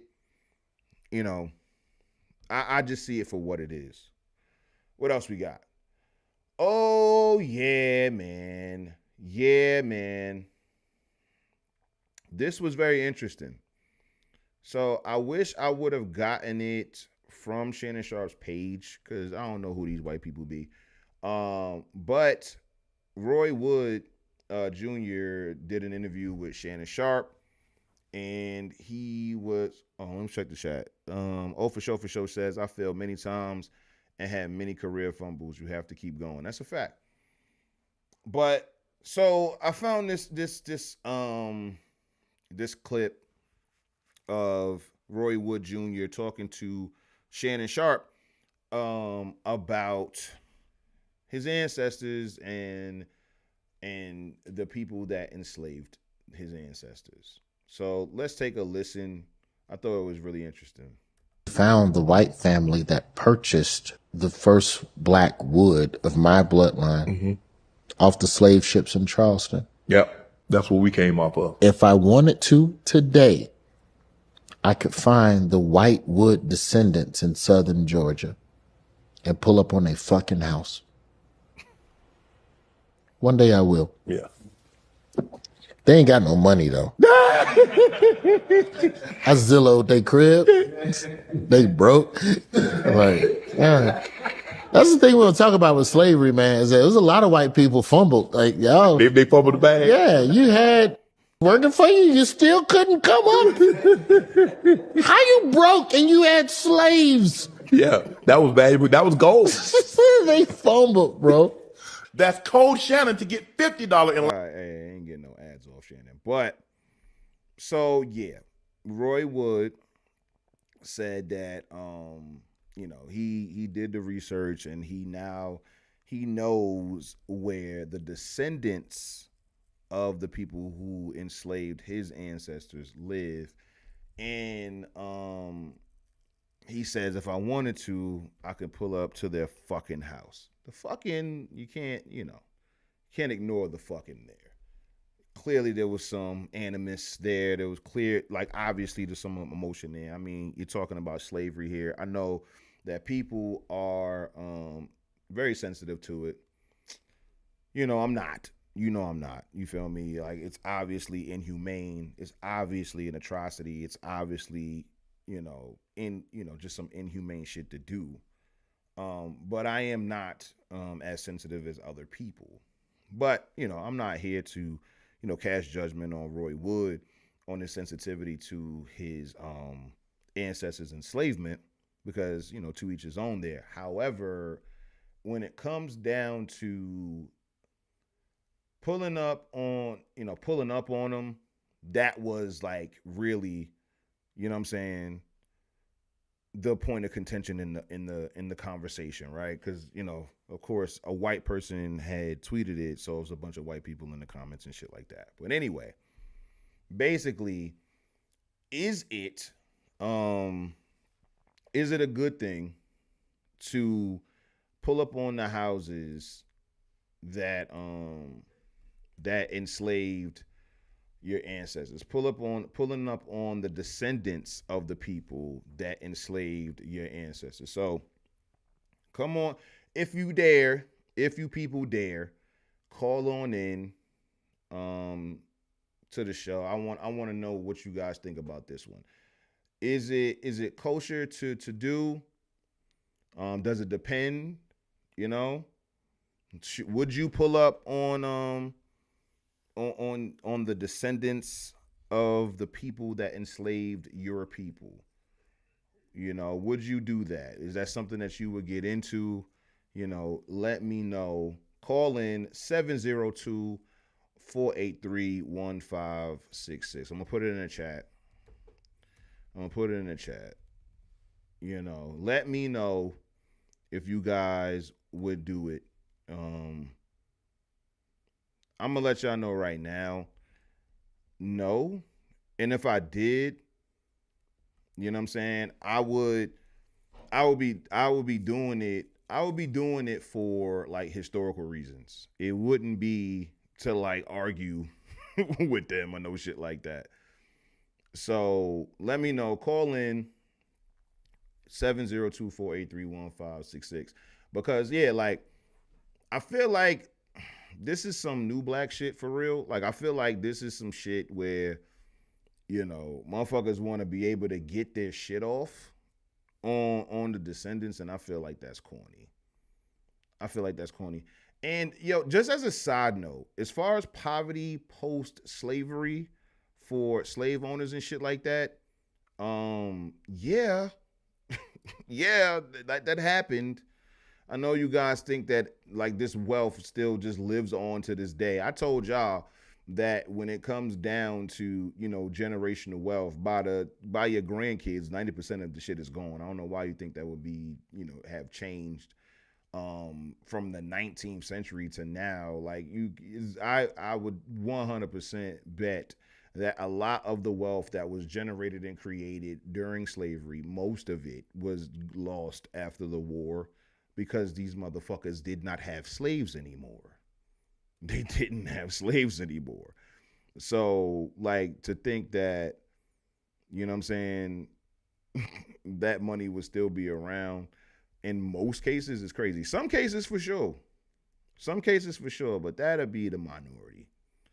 Let's check the chat. Let's see what they would have done. Let me see.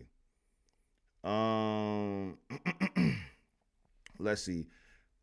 Crystal says, pull up and do what though? He talking all of that shit and he pull up on the wrong people and get fucked up. Then what? And that's the thing. That was what a lot of the comments was saying. To this tweet right here that I showed. And they was like, yeah, you know, fuck around and find out, all that other shit. Cause I mean, if you go there to harass a motherfucker, you 100% are putting your life in their hands. I'm letting you know that right now.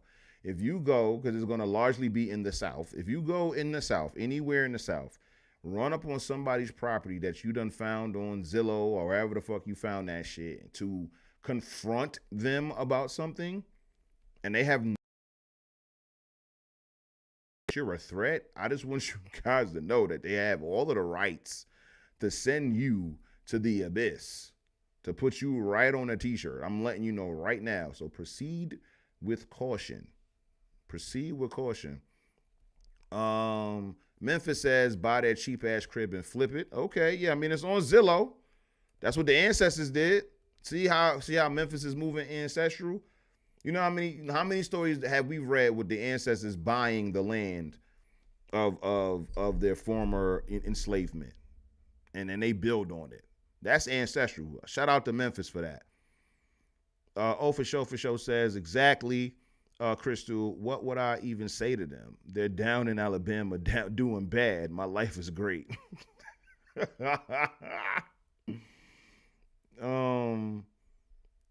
And then says to Memphis, you're on to something. Actually, let me see if they're behind on their property tax.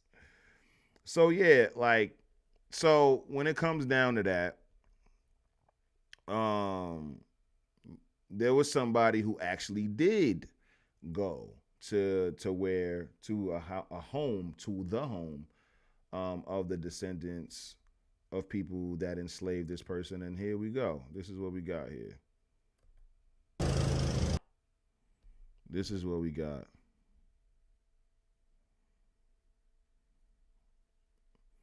So this is Mike Baggs. He says, I found the house where some of my ancestors, Oxidines and Applewhites, were enslaved in North Carolina. I literally pulled up unannounced and knocked on the door. Black Americans, don't be afraid to do this. Okay, so this is the property. This is the property. And so it says, Wilson County Historic Property, all of that. And this is the next video. Oh man, this thing is lagging for y'all. But yeah, this is the property. And so he went out there. I didn't see what he said as far as like any type of interaction. I don't know if he interacted with anybody. You feel me? But no, I am not saying be afraid to do this, but you definitely need to be smart to do this. You do not run up on people's property with the intention of confrontation and not expect your life to be taken from you. Not to be, that's insane. Now, when it comes to this property, I'm not going to hold you. It's a part of like the Historic Society.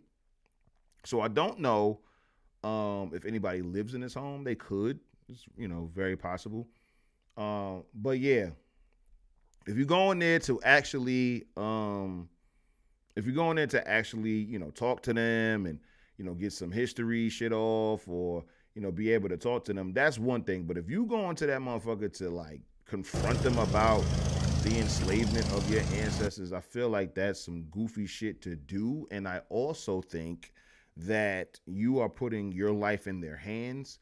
And let's just say they kept that goddamn racism strong and long pause in their bloodline, that if you see a nigga, you shoot a nigga. That's like, imagine. And you go on their property. You feel me? All right. So you go ahead. Most of these homes are going to be in the South. And like I said, you go to North Carolina talking that shit. You go to Alabama talking that shit. Mississippi, Georgia, South Carolina. You know what I'm saying? Arkansas, wherever.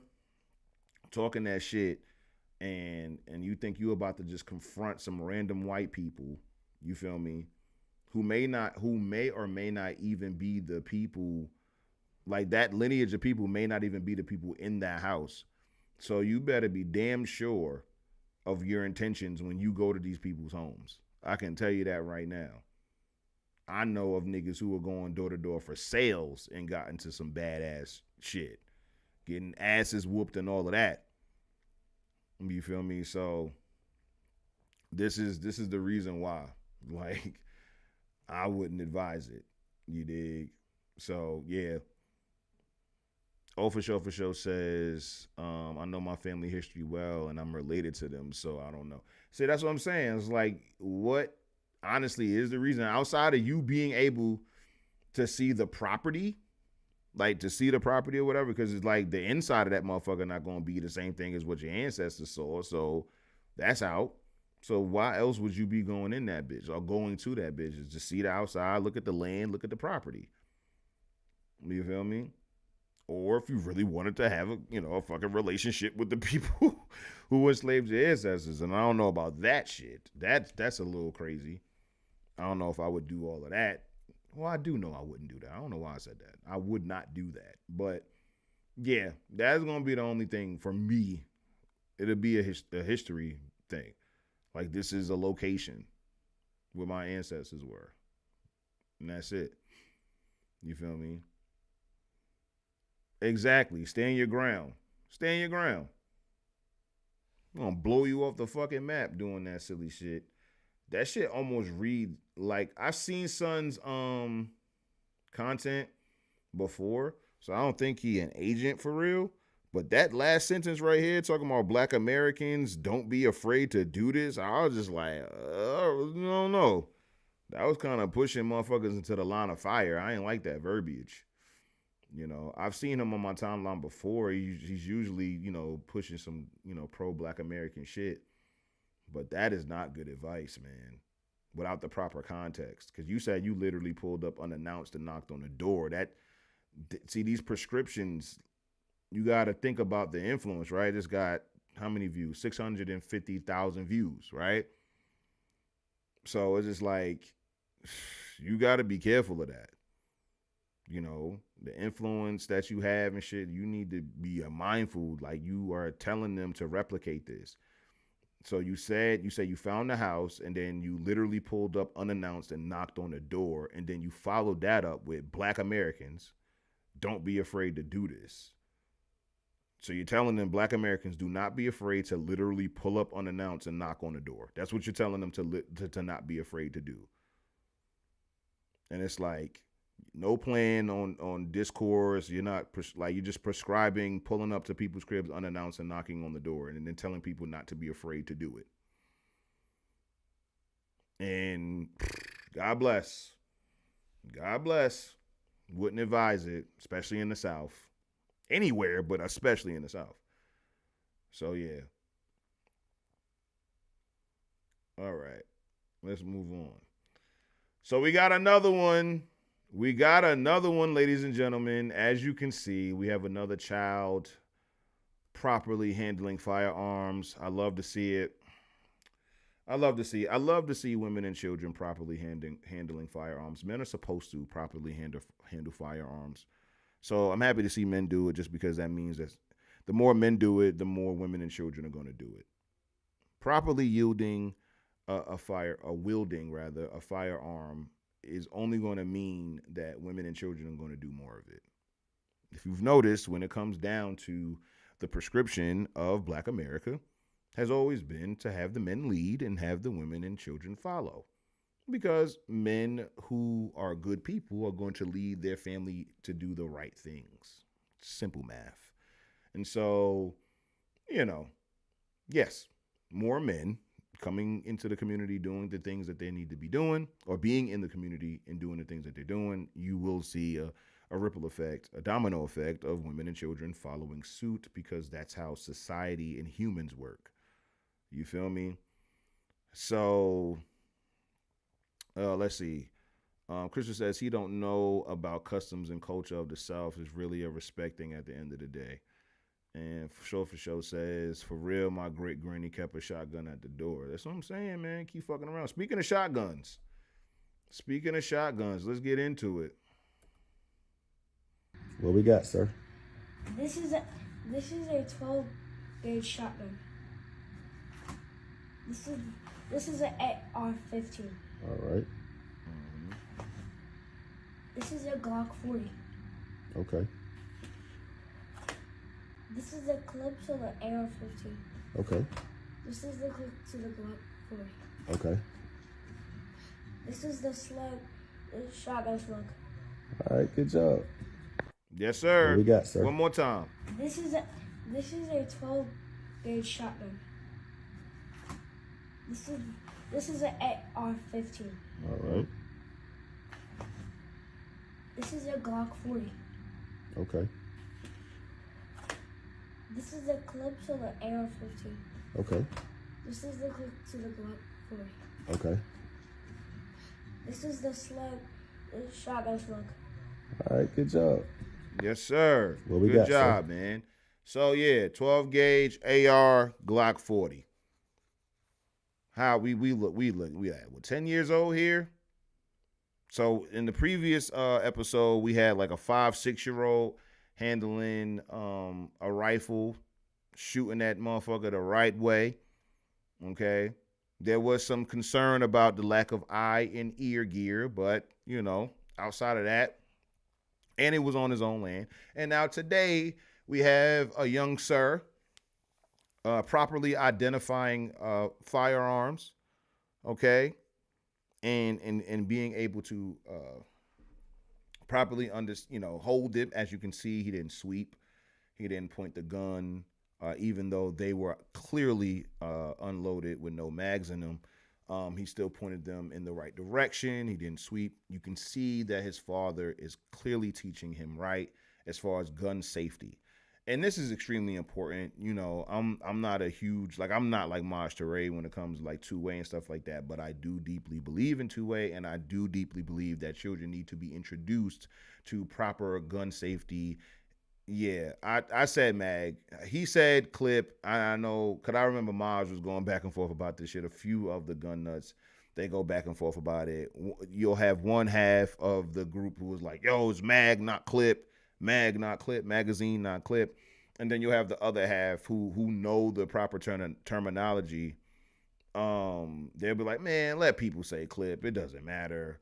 And I do know there's like a particular firearm that actually does have a clip, like specifically or technically or whatever. But yes, most of the cartridges or whatever that will be holding the rounds are called magazines, right? So I've seen it, and of course he's a kid, so you let him slide. But yeah, so yeah, you dispel a lot of bad behavior with education.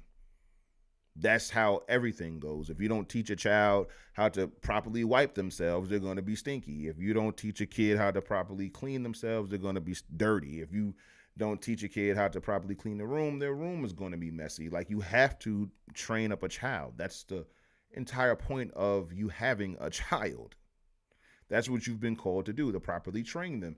And so when it comes down to the society that you live in, you do have to train them specifically for that. And in this society, we're humongous on guns. We're huge on guns. So yes, it would behoove the current generations to teach the younger generations on how to properly use a firearm.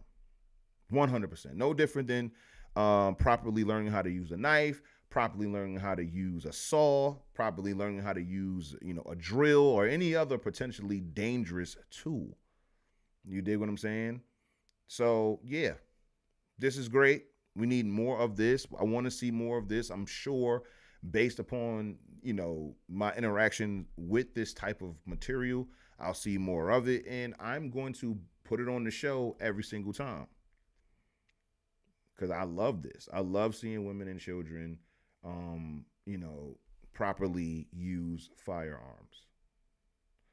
What else we got? Yeah, man. I wanted to show y'all this. This shit, I ain't gonna lie. So I don't be on TikTok outside of posting, on Hotep History. Make sure you following us on TikTok, right? And so I stay off to the app. I do. For the most part, I just stay off of the app. But I saw this, and I had to go to his page. And I was on his page for like a good 40, 50 minutes just scrolling through his videos. This shit blew my mind, gang. Not gonna lie, I knew this job existed, but seeing this POV, boy, oh boy. Let's check this out. So I had to do a light bulb change out at 300 foot at the top of this tower. And honestly, this is going to be the Look how fucking high up he is, chat. 300 feet. And I was on his page for, like I said, like a good almost an hour.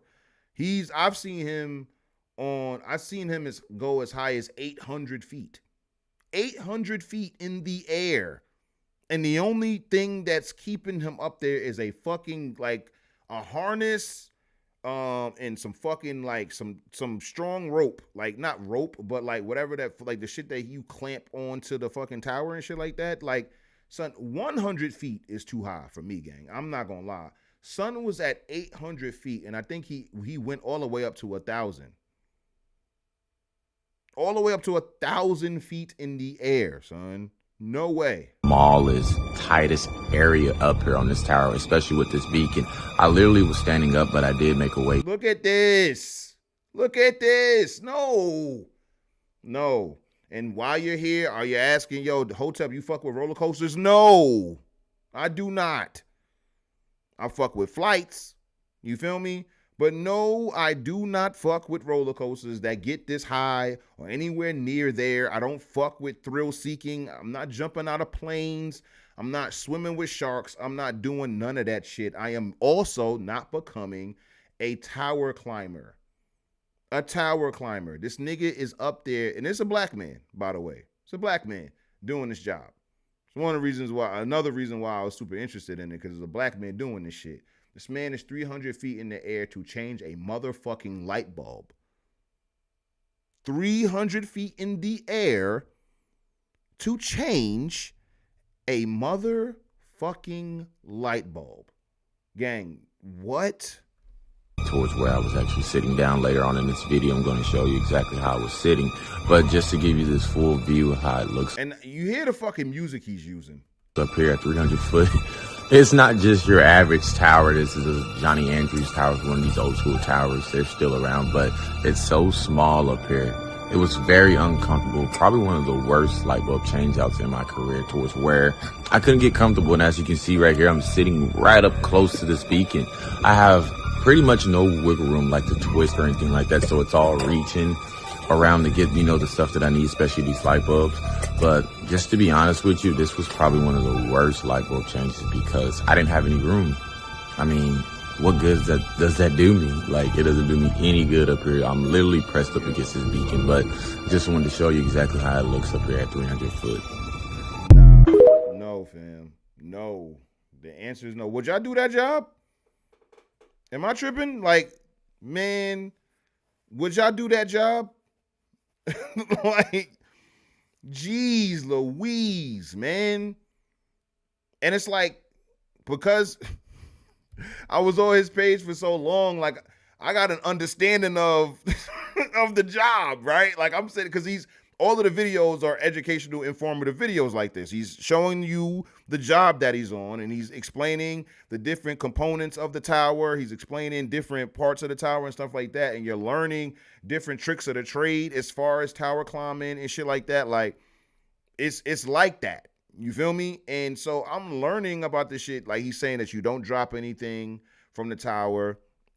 He has a bunch of videos where he shows these support lines or whatever. You know what I'm saying? And people like, oh, can you zip line down? And he was like, yo, do not zip line down a fucking tower. You will die. Like, he had, like, man, listen. So, yeah, I was learning about it. I do want to know how much one gets paid to do this. That's one thing I didn't see him address. Let's see. We can find out. Tower climber salary. We got to see. Let's see what he's doing this for. The average salary for a tower climber is around $52,000. There's no way. No way. No way. I refuse to believe it. I refuse to believe that niggas is doing this shit just for $50K. There's no way. What? Nah, fam. Common question. Once every 6 months, this man in South Dakota climbs a communication tower to change the light bulb. He's paid $20. Yeah, that's some Facebook lying shit. Now, if it's 50 per climb, see, 25 to 35 on average says Reddit. Yeah, I don't know, man. Yeah, up to $20 an hour with a high school diploma. $20 an hour to defy death every day is crazy, fam. So the average one for New Jersey is $88,000. You know what I'm saying? Or $42 an hour. That's still low. I would think these people should be making fucking six figures at the least. $25 an hour, man. Nah. $25 an hour to do that? To do this fucking job, dog? Nah, son. To do this job. So I had to do a light bulb change out at... To do this. And I don't know how frequently they do this in a week. I don't know if they go to work 5 days a week. or whatever. I don't know how often they do it. Like if they're able to collect 50 grand and only got to work like 100 days out of the year or some shit like that, then it's like, all right, whatever. But if you doing this shit, if you are dealing with 300 towers a year because you doing that shit Monday through Friday or whatever, my nigga, like, nah, son, that's too much. And he did a video where he was like, it was, I guess, in like an outdated tower or whatever. So they didn't have like a climb like apparatus to help people, like help the tower climbers climb the shit. So he had to just clip himself to the tower itself and shit. Like, hell no. Hell no. And that's another thing. He was saying that you don't know what the job is going to be or what type of job it's going to be until you get there. Like, you don't know what the tower is going to be kitted like. You don't know what's going on. You just got to go to that bitch. And once you get there, you got to do it. That's it. You feel me? So I thought that was like super, super interesting. Super interesting. So is that all for the bookmarks? Yeah, man. That's all for the bookmarks. So you know what that means. You know what that means. It's time to get to the feature presentation. Time to get to the feature presentation. And we're going to get to it. We're going to get to it. Let's see.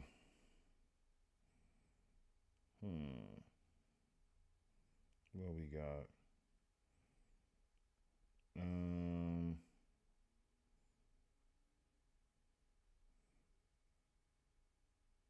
Oh yeah, let's go with this one. So please remember to replace the speaker on the post when you leave the theater. We're gonna do a quick intermission. I'll be right back in 1 minute. And we're gonna get into tonight's presentation. Be right back, y'all. Deadpiff.com world premiere. Super potent smoker, Francis Ford Coppola, Godfather 4, Impala on the flow. With my homie Young Hog, he just flew to the NO to check on this homie and roll up something funky. When he landed, I had a passenger type chunky by the ass, slim waist, smoking on that gas with no time to waste. I'm talking 2 seconds flat. We on this interstate skating with the roof in the back. Now who that? I met her, leave it blue black. She like, why you do that? She like, how I do that? Wanna know when I'm due back? Can't harness the lightning or predict when it's striking. Adjust the lighting, your boy in here writing. The man I'm supplying, I'm the man providing enlightenment with what I'm saying. At night I'm in a different car than what you saw me today in. 22-inch blades and every available upgrade. Come at me and be upstage. I heard better raps read off page. But my cousin he in the full grade, so I don't know how some of these suckers is getting paid. But that shit don't bump in no trunks around my way. Shit jump. Your engineer should have told you that from jump. But he was just trying to get paid, cover the bills for the month. So as long as you paying for time, drop all the whack rounds you want. That shit bump. Nigga, that ain't what the people want. Mike, that's impossible. It's not impossible. Nothing's impossible. If anything in this life is certain, if history's taught us anything, it's that you can kill anyone.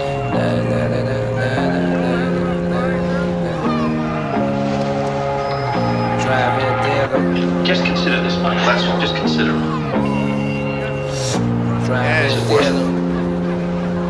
And you want to wipe everybody out. I don't feel I have to. I will always appreciate Spitter for letting the beat ride for as long as he does. Those intermissions be perfect. So tonight, Dirty Blues. Dirty Blues. Yes, we are going to be listening to some nasty music. We're going to listen to some raunchy music. I'm going to tell you that right now.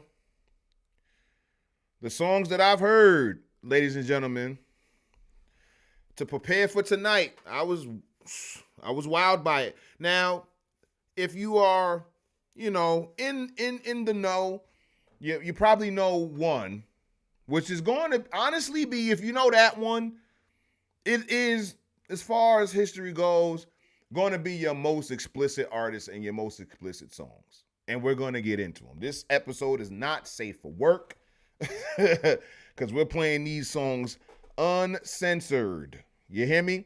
But before we get into that, We need to learn first. We need to read first. Now, when it comes down to dirty blues, we don't have much literature on it. There's this one book.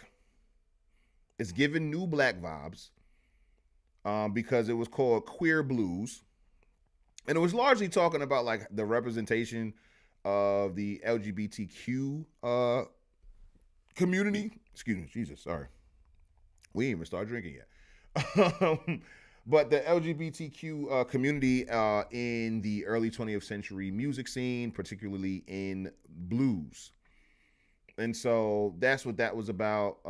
They were going to talk about the dirty blues in there. I couldn't get a digital copy for tonight, so we're just going to have to go off of a bunch of wiki pages. This is going to be a real wiki-centered night, so it's going to be wiki and YouTube tonight. So here we go. Dirty blues, also known as bawdy blues, is a form of blues music that deals with socially taboo and obscene subjects, often referring to sexual acts and drug use. Because of the sometimes graphic subject matter, such music was often banned from radio and available only on jukeboxes. The style was most popular in the years before World War II, although it experienced a revival in the early 50s. Many songs use innuendo, slang terms, or double entendres, such as Lil Johnson's Press My Button, Ring My Bell. I actually heard that song. We'll play that tonight. However, some were very explicit. The most extreme examples were rarely recorded at all, a notable exception being Lucille Bogan's obscene version of Shave 'Em Dry, which Elijah Wald has noted as, quote, by far the most explicit blues song preserved at a commercial pre-war recording session. The noteworthy musicians who used the style, including Bo Carter, Bull Moose Jackson, Harlem Hamfats, Winoni Harris, and Hank Ballard, and the Midnighters. And so we're going to get into Bo Carter, Bull Moose, the Harlem Hamfats. We're going to get into all of this stuff. We got all night. Okay? We got all night. So I want to start with the most extreme example. I do. That's what I want to do. But you know what? We're not going to do that. We're not going to do Lucille just yet. We're going to do Bo. We're going to go with Bo because I was jamming Bo music. I was jamming Bo's music last night. You hear me? So hold on. Let me find them. Let me find the song first, and then we'll get into the biography real quick. Yeah, man. Yeah. Come on. Hold on. I want to have it queued up already.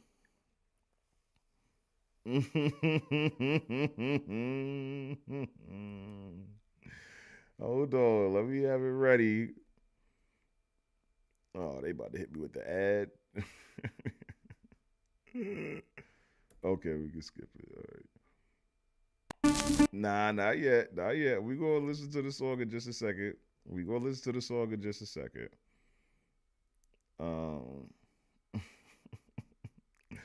All right.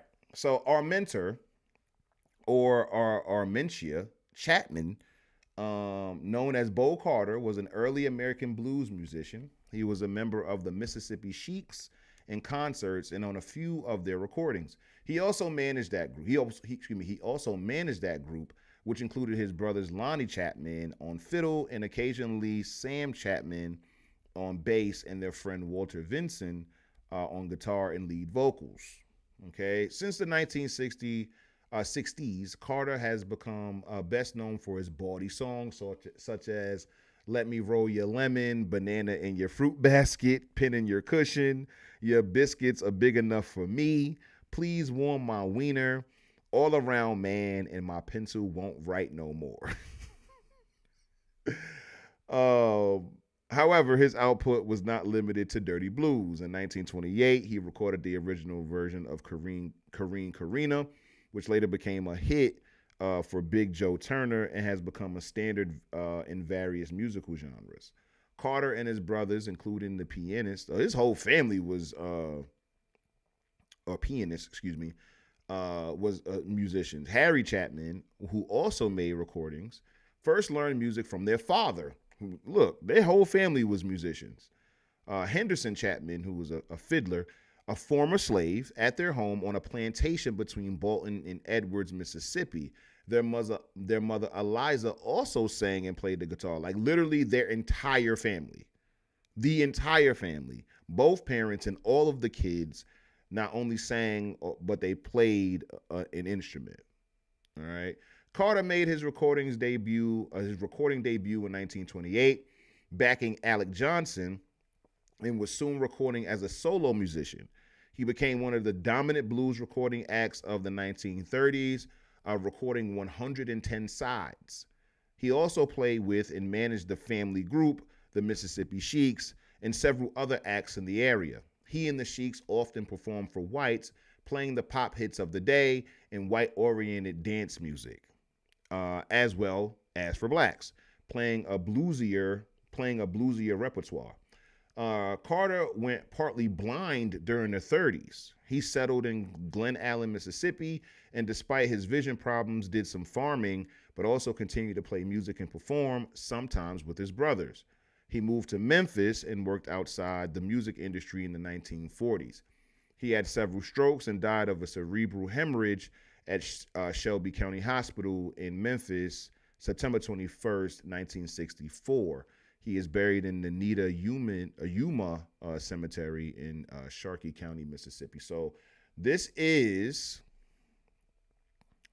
Bo Carter. Let's see. Crystal says, did you ever see Bessie? Came out a couple years ago, starring Queen Latifah. Talked about Bessie Smith and Ma Rainey. It was pretty good. They definitely sang a little dirty blues. It's on HBO. Nah, I didn't know that. We're going to get into all of that too. I told y'all I want to do movie nights and stuff like that. So this is one of Bo Carter's songs. I was jamming this last night. Let's get into it.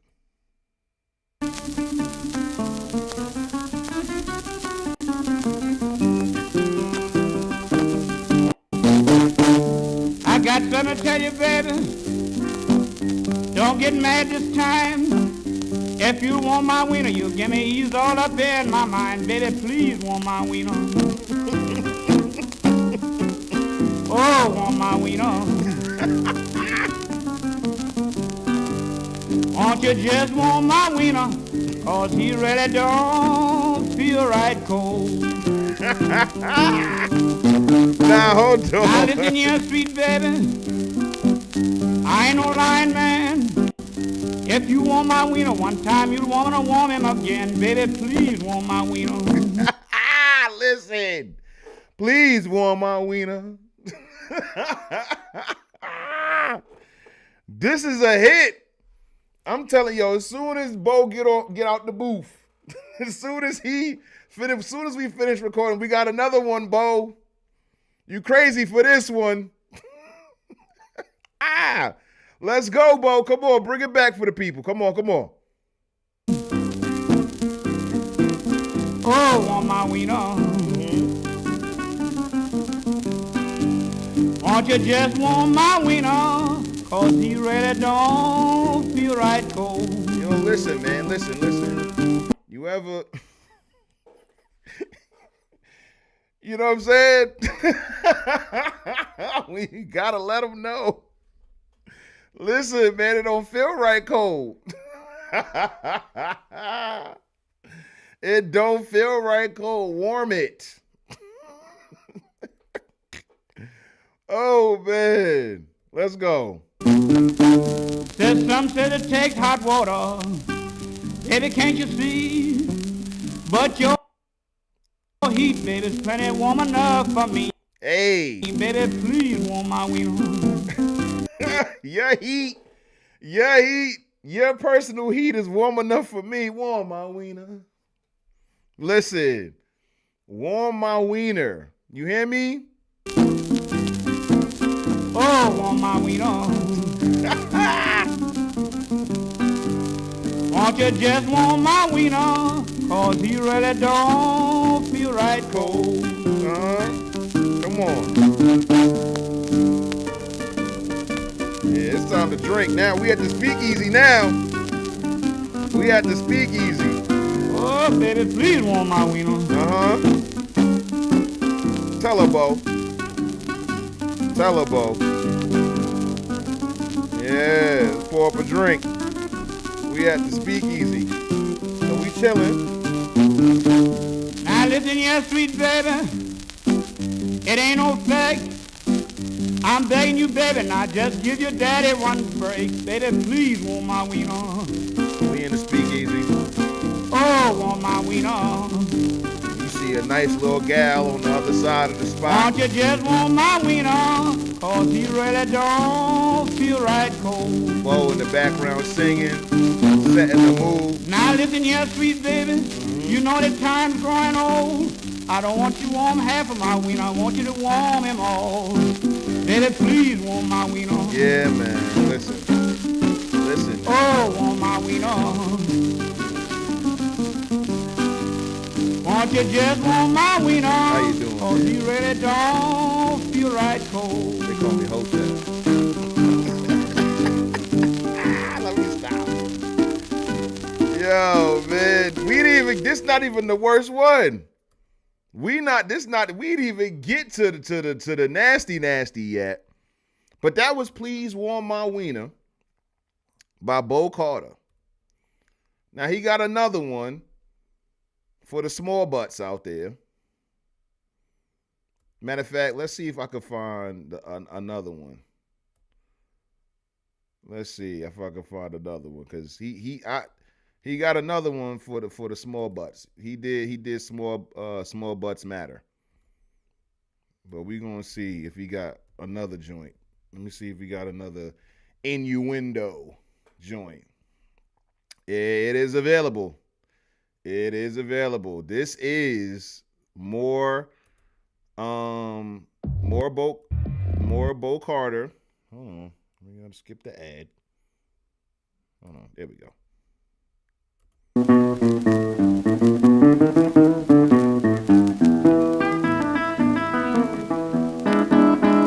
Now listen here, sweet baby. I never have been down, but I can roll your lemon better than any man in this town. Listen. Baby, please let me roll your lemon. Yo, so wait. This is what I love. My nigga Bo he's like, listen, the formula is working. I'm going to say what I'm going to say, and then I'm going to plead to the woman. And listen, baby, let me roll your lemon. Let me roll your lemon is crazy. That is some crazy innuendo. Let me roll your lemon. Come on, Bo, talk to him. And sweet it there all night long. Oh, let me sweet and roll your lemon. Oh, baby, until your good juice come. Listen. Says some say your juice is sour. Baby, can't you see? But your juice, baby, is plenty sweet enough for me. Baby, please let me roll your lemon. And sweet it there all night long. Listen. Oh, let me sweet and roll your lemon. Oh, baby, until your good juice comes. Till your good juice gone. Now just squeeze your lemon, baby, one time. I believe it'll give me ease, baby, all up in my mind. Baby, please let me roll your lemon. Let me roll your lemon. And squeeze it there all night long. Squeeze them all night long. Oh, just let me squeeze and roll your lemon. Oh, baby, until your good juice comes. Man, oh man. Listen, you can't tell me this wasn't getting it done in 1930. This song came out in 1935. This song is getting it done. If I'm the DJ, I'm bringing this back. I'm bringing this back. Baby, please let me roll your lemon. Till the cows come home. What, nigga? First of all, shout out to the All Night Long starting in the 20th century. Motherfuckers think that was like in the 80s and 90s with the R&B singers. Nah. Motherfuckers was making all night long proclamations for over 100 years, Jack. All night long. Let me roll your lemon. You hear me? So yeah, you in the spot. This is playing. Cause Bo is live. This ain't, you know what I'm saying? Either you playing this shit on the jukebox or Bo is in the spot live singing. And you just kicking it. You having your drink. You see something from across the room. You take a shot, you walk on over there. Since I come down last night, 10:30, I want to roll your lemon, baby, as soon as I got in. Baby, please let me roll your lemon. And feed it there all night long.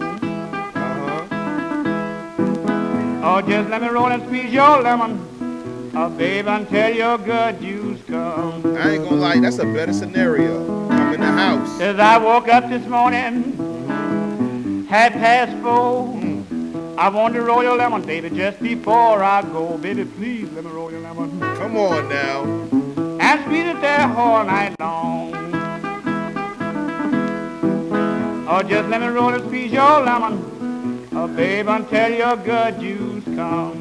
Yeah, man. You come on home, that's what you want to do. You trying to roll a lemon. You feel me? He got it all night long. Pause. So we got another one. I gotta see what banana in the fruit basket in your fruit basket is. It's probably gonna be the same song. Baby, please put my banana in your fruit basket. I ain't mad at the cadence, Bo.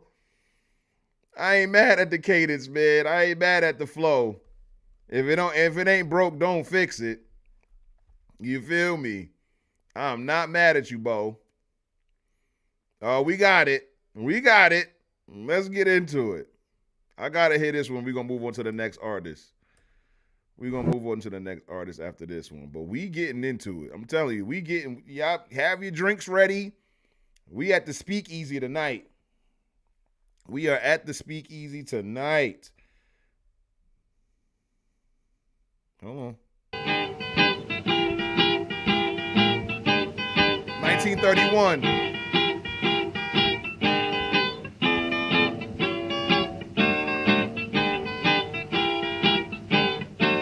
I got a brand new skillet. I got a brand new lid. All I need is a woman says to burn my bread. Then I'm telling you, baby, I sure ain't gonna deny.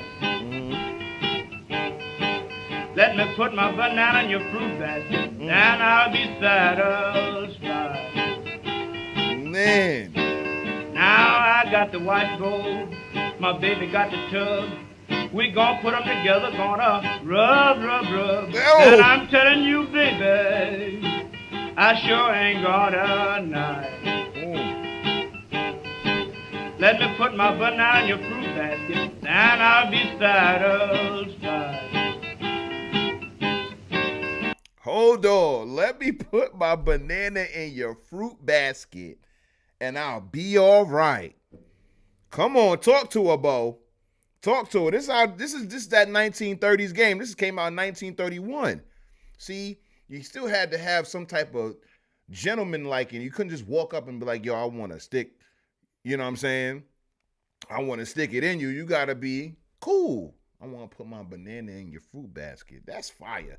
After a couple shots at the speakeasy, or after a couple shots at the speakeasy, you and your lady go home, or right before y'all leave the spot, and you like, yo, listen, I'm trying to put my banana in your fruit basket. She gonna be like, oh, you better stop. You take a cab back to the crib, and it's lit off the Bo. Shout out to Bo Carter. Yeah, it wasn't no slow jams. It was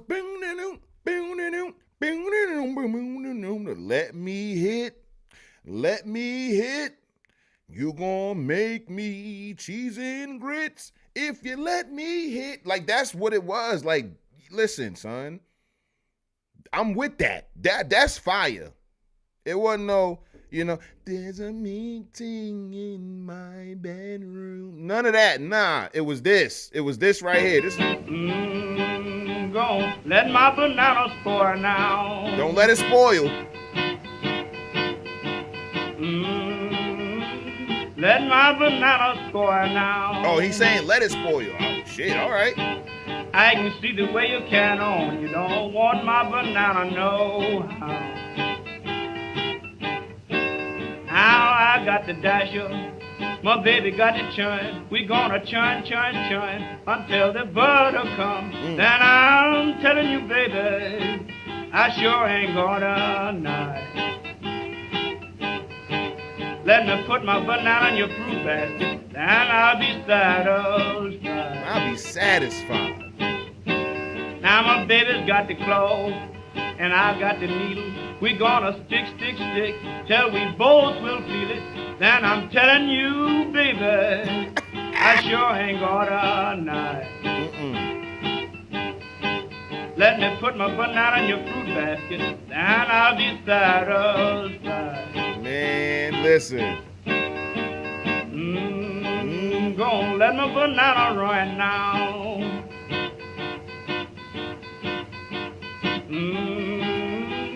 Gonna let my banana run now. Yeah. I can see the way you can on. You don't want my banana, no how. Oh, what? Now my baby got the meat, and I got the knife. I'm gonna do her cutting, the balance of my life. And I'm telling you, baby, sure ain't gonna night. Let me put my banana in your fruit basket, and I'll be satisfied. Yeah, come on, man. This is what I'm talking about, man. These is classics. These is classics. This is what your great granny was getting cracked to. I'm just gonna let you know that. I'm just letting you know that.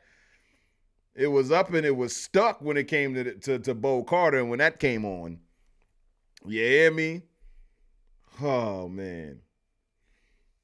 Who else we got? Who else we got? Let's go to the ladies. Let's go to the ladies. Let's go to Lil Johnson. Let's go to Lil Johnson. Okay? Lil Johnson. So you already know I don't pre-read these websites before I put them up. I just do my thing. I don't know why the text is so huge. We're going to zoom out a little bit. Jesus Lord. Let's see. One day I found an anthology of Dirty Blues and I was hooked. Many of the songs I do in this act are by Lil Johnson. Not sure who she was or if this is a picture of her. It's but it's all that's out there. Information and articles below, several sources and can follow links. All right, cool. Lil Johnson made use of one thing that always sells in music every time: sex. She eventually toned down her lyrics somewhat, since record company censorship was beginning to plague her, as well as shifting public tastes. Nonetheless, she recorded quite a few sides between the late 20s when she first appeared in the recording studios, and in 1937 when she performed on her last known songs. Like many pianists and singers from this period, her recordings fell into a state of copyright limbo in which just about anyone capable of sequencing a series of tracks was able to release her songs on anthologies relating to the blues and boogie-woogie piano. There was a particular interest in Johnson's case, among producers of collections such as the Copulatin' Blues, a title that apparently seems appealing enough to be used for several different collections. What the hell is happening? Song titles such as You'll Never Miss Your Jelly Till Your Jelly Roller Is Gone. Oh man, that's losing your favorite eater. Reveal how appropriate her material is to such collections. Although she never really made up her mind which direction she wanted to go into with the food equals sex metaphors, at one point switching from jelly rolls to peanuts. Get them for the peanut man, the listener is advised, and eventually settling on something that is actually healthy: cabbage. Anybody want to buy my cabbage? Johnson acts on this side on one of several of her records in which the solid feel. Why the fuck does this keep happening? Of the rhythm and the peskiness of the blues improvisations make up for relatively uninspired lyrics. How much we got left? All right, so her origins and early life are not known. She first recorded in Chicago in 1929, accompanied by pianist Montana Taylor and Charles Avery on 5 songs, including Rock That Thing. She did not return to the recording studio until 1935, when her more risqué songs included Get 'Em from the Peanut Man, Hot Nuts. I'm going to play that song for y'all. That song is fucking crazy. I listened to it last night. Anybody Want to Buy My Cabbage and Press My Button, Ring My Bell. I also heard that song last night. We're going to listen to that too. She also recorded a version of Keep a Knockin', which later became a hit for Little Richard. For her second session onwards, she formed a partnership with the ragtime-influenced pianist Black Bob, who provided ebullient support for her increasingly suggestive lyrics. In 1936 and 37, she recorded over 40 songs, mostly for Vocalion Records, some featuring Big Bill Brunzi on guitar and Lee Collins on trumpet. Her other songs included Was I, My Stove's in Good Condition, My Stove's in Good Condition. Jesus, these metaphors. Calling it your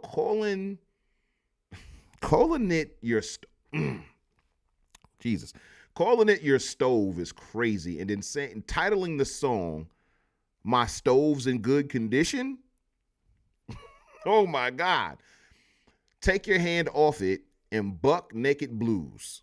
She sang in a vigorous and sometimes abrasive manner. All of her songs have been anthologized on later blues collections. There is no record of what became of Johnson after her recording career ended in 1937. Yeah, so let's get into some of Lil Johnson's music. You feel me? And I ain't gonna lie to you, the songs that I've played for you thus far are available on Apple Music. They are available on Apple Music. That's where I heard the songs at. Let's do the Peanut one. Let's do that one. Let's go to that one first, and then we'll get into some other joints of hers.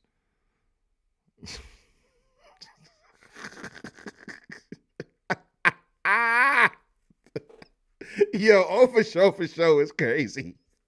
She said, my stove is in good condition, it's fire. She said that thing work.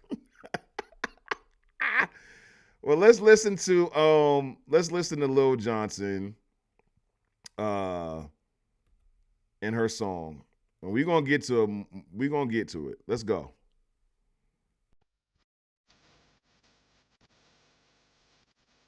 Get your drinks ready.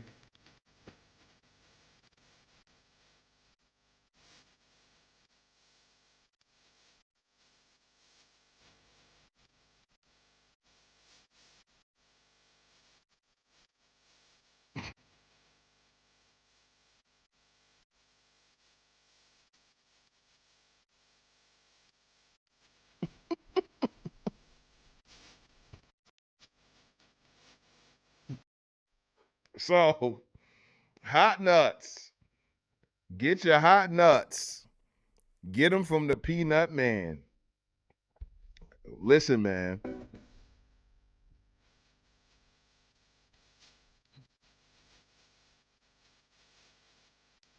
Anybody here want to buy some nuts? Anybody here want to buy some nuts? I'm just saying.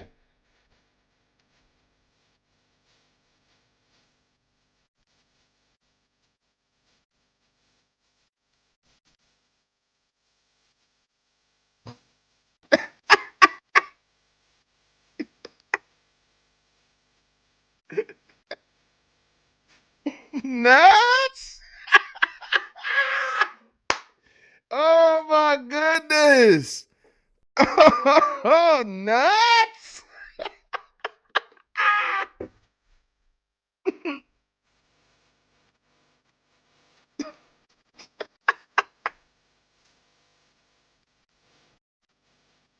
I got nuts.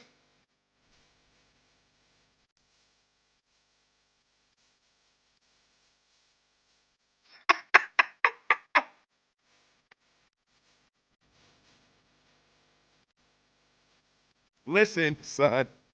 They was wildin'.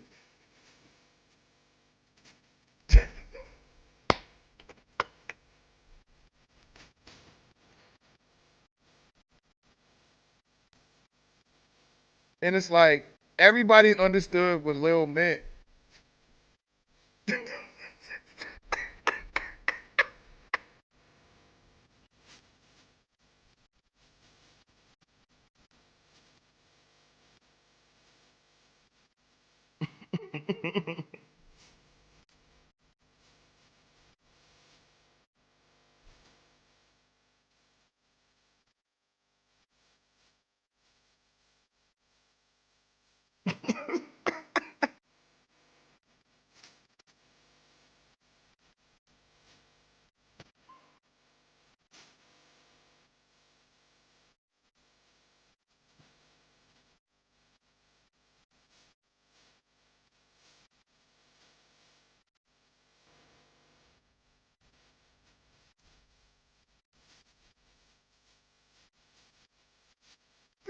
Oh my God.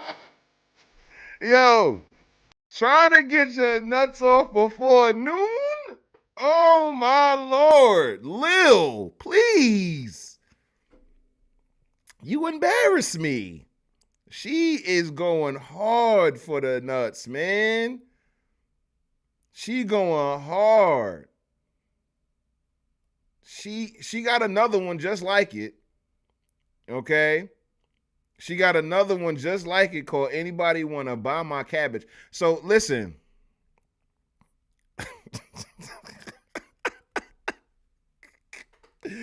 Listen. Basically, you could call your privates any type of food or inanimate object, and anybody, they would know exactly what you were talking about. That's clear. That's clear. So we're gonna go to Buy My Cabbage. We're gonna go to Buy My Cabbage, and we're gonna see. Yeah, hold on. Let's go. Is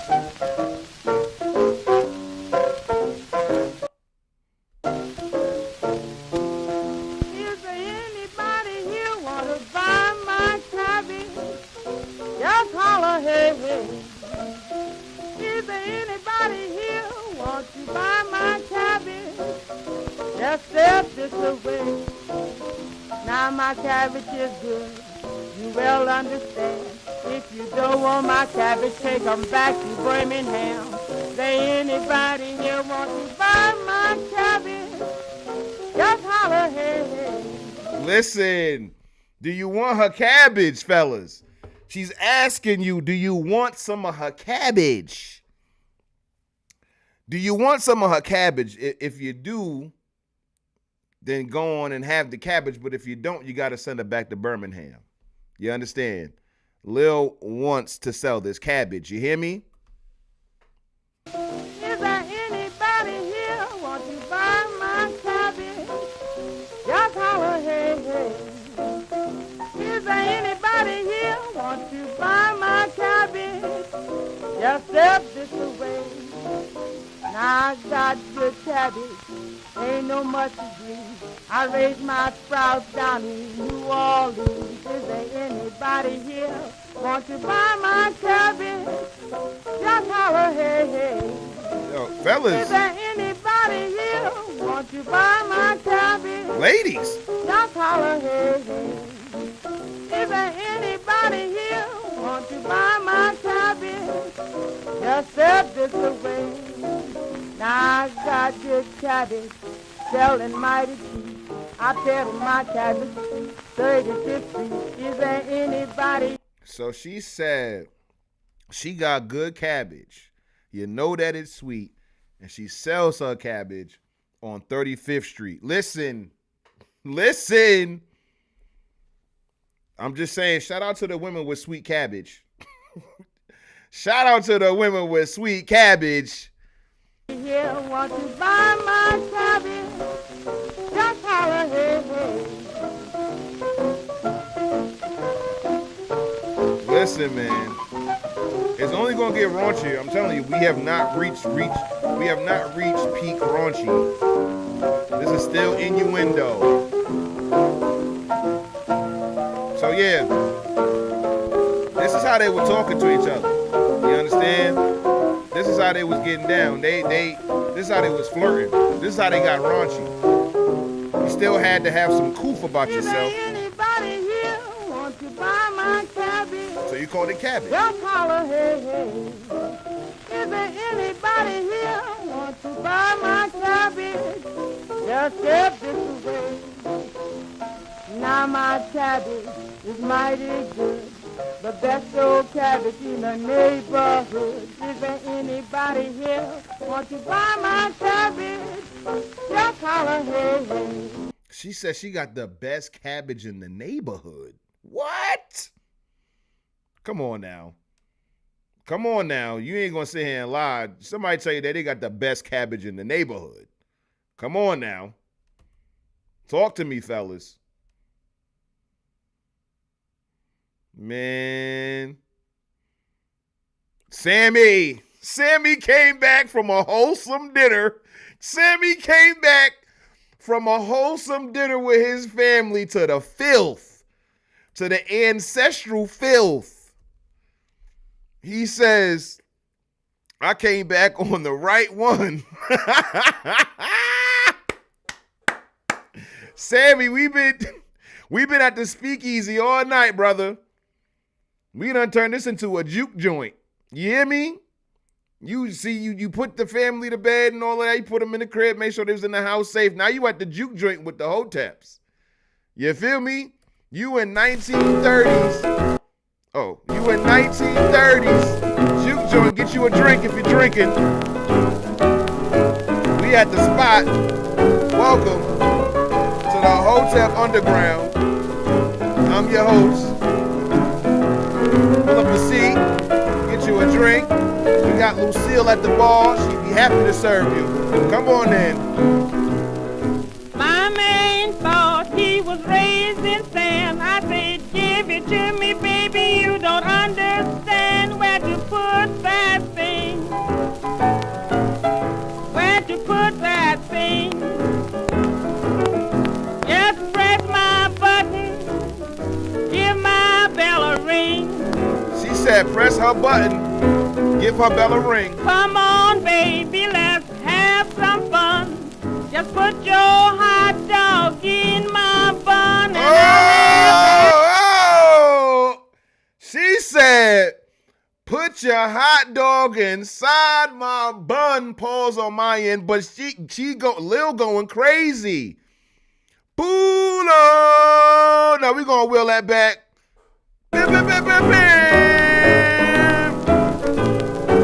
That was bars, nigga. Let's bring it back. Get you a drink. Come on. Drink something. You can't drink. You can't be in the speakeasy if you're not drinking. You gotta get the fuck out if you're not drinking. Let's go. Come on, Lil. my man thought he was raised in sand. I said, give it to me, baby. You don't understand where to put that thing. Where to put that thing. Just press my button. Give my bell a ring. Yes, sir. Come on, baby, let's have some fun. Just put your hot dog in my bun and I'll have that thing. Mm-hmm. Talk to him, Lil. That ting-a-ling. That ting-a-ling. Just press my button. Give my bell a ring. Come on now, Lil. Talk to him. My man's out there in the rain and cold. He's got the right key, but just can't find the hole. Come on, Lil. Y'all listen. So what Lil is letting us know in the song, you know I still got to give my history lesson. What Lil is saying here is that, he don't know where to put it. He don't know where to, he don't know what to touch. He don't know what to do. And she's telling him, ring the bell, press the button. We all know what the button is. We grown. Like I told y'all, we in the speakeasy. If we can't speak freely in the speakeasy, then what we doing? We know what the button is, fellas. And she's dealing with a man who don't know about the button. And don't know where to put where to what. And now she made a song about it. Let's get back into it. You feel me? Ting-a-ling. She want that ting-a-ling. I've been pressing your button and your bell won't ring.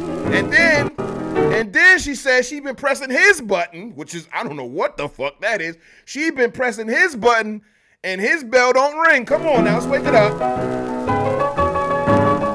Let's Beat it up, boys.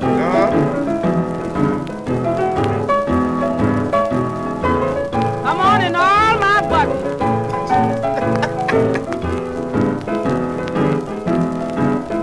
Kinda rusty. Says she kinda rusty. Now tell me, Daddy, what it's all about. Trying to fix your spark plug and it's all worn out. I can't use that thing. Oh no! That ting-a-ling. She says she can't use it. I've been pressing your button and your bell won't ring. Oh no, fellas, she's saying that he can't do what it needs to do. She said the thing ain't doing it for her. It ain't ringing. You feel me? We dealing with early 20th century ED. Come on, what's going on, fellas? What you mean? Man, oh man, she said, yo, listen, what's up? Why you not rising to the occasion? I tried to press your button and your bell won't ring. Come on. Yeah, my baby, all out of breath. Been working all night and ain't done nothing yet. Said he been all pumped, no action. Said she been working all night, still ain't get it. Still ain't get hers. Man. Damn, Lil. He ain't even doing what he need to do. He came home talking that shit, say, I'm gonna put it on you tonight, Lil. Like you never had it before. Give me your cabbage. Talking that shit. And she laying there like this nigga breaking out in sweats. This nigga going crazy. And I ain't felt nothing yet. Come on now. What's wrong with that thing? What's wrong with that thing? That ting-a-ling.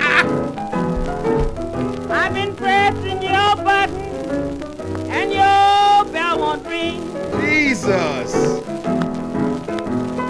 Hear me, baby, on my bended knee. I want some kind daddy just to hear my plea and bring me that thing. Man, she begging for it. That ting-a-ling. Just press my button, hear my bell a ring. Man, she said give her bell a ring. She was not satisfied. This woman was horny. Insatiable. So that was Lil Johnson, ladies and gentlemen. That was Lil Johnson. We've heard 3 songs from her. Get them from the Peanut Man. Anybody want to buy some cabbage and press my button, ring my bell. That was Lil Johnson. So just to let you know that it wasn't just the men out here giving us the raunchy blues, to giving us the bawdy blues. Who else we got? We got Benjamin Clarence Bull Moose Jackson. Okay. Hold on. Oh, for sure. Oh, wait. Sammy says, hold on. Sammy says, this is wild. The wife said, and y'all wanted us to be like the women of old. Yes. Absolutely. Yes. Crystal says, listen, that's how the ancestors got all them babies. You hear me? Moonshine and dirty blues. The album, Moonshine and Dirty Blues. That's how you got here. Sammy says, let me grab her a drink now. That's what I'm talking about. Get you a drink. Oh, for sure says, imagine his face the first time he heard this. Big dissed him. Said he couldn't get it up to the whole world. You know he knew. You know he knew. Because when you got one of these sex-forward women like that, she's coming at you with like, foreplay is optional, gang.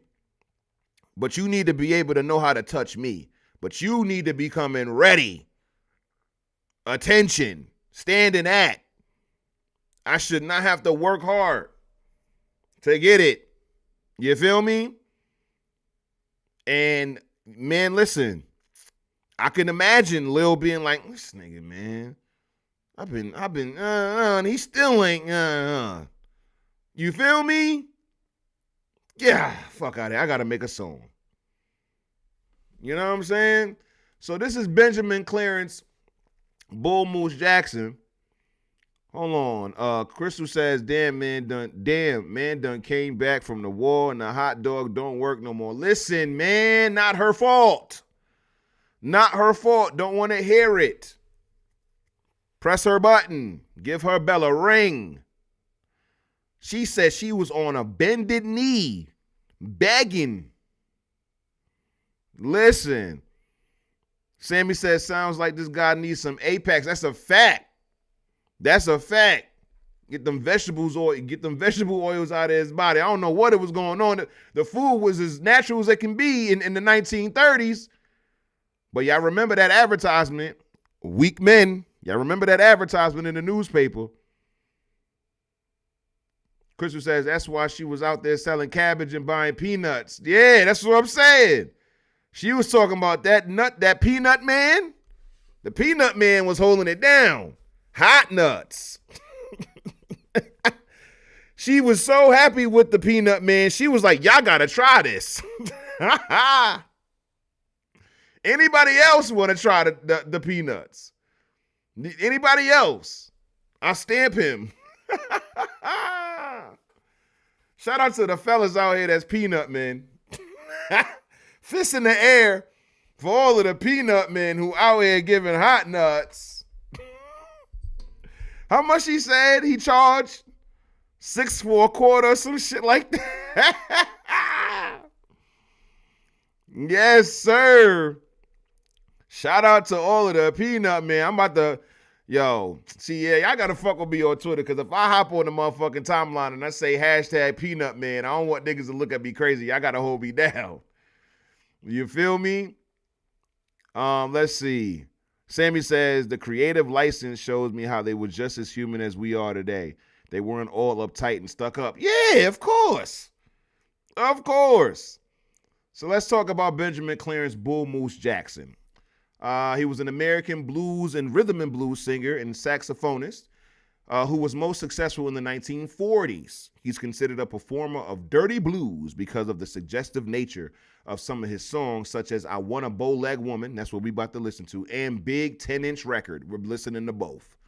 Okay? Jackson was born Benjamin Joseph Jackson in Cleveland, Ohio. He played violin as a child, but quickly became drawn to the saxophone and started his first band, the Harlem Hot Shots. That's another thing that I've noticed. Niggas was just using Harlem as like just a short for just like dope. Nigga was born and raised in Cleveland, Ohio, but he called his group the Harlem Hot Shots. In 1943, he was recruited as a saxophonist by the band leader Lucky Millinder, and the musicians in the Millender's band gave him the nickname Bull Moose for his appearance. Not gonna hold you. I can see it. No disrespect to the ancestors, but I can see it.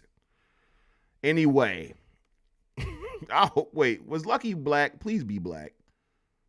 Hold on. We gotta see. Please. Wait. Hold on. Was he black? He took this, raised in Chicago. Obviously, always Chicago. It's always Chicago. Lucius Venable Millinder. Okay. They don't talk about his, because he could be black or white. I ain't gonna lie.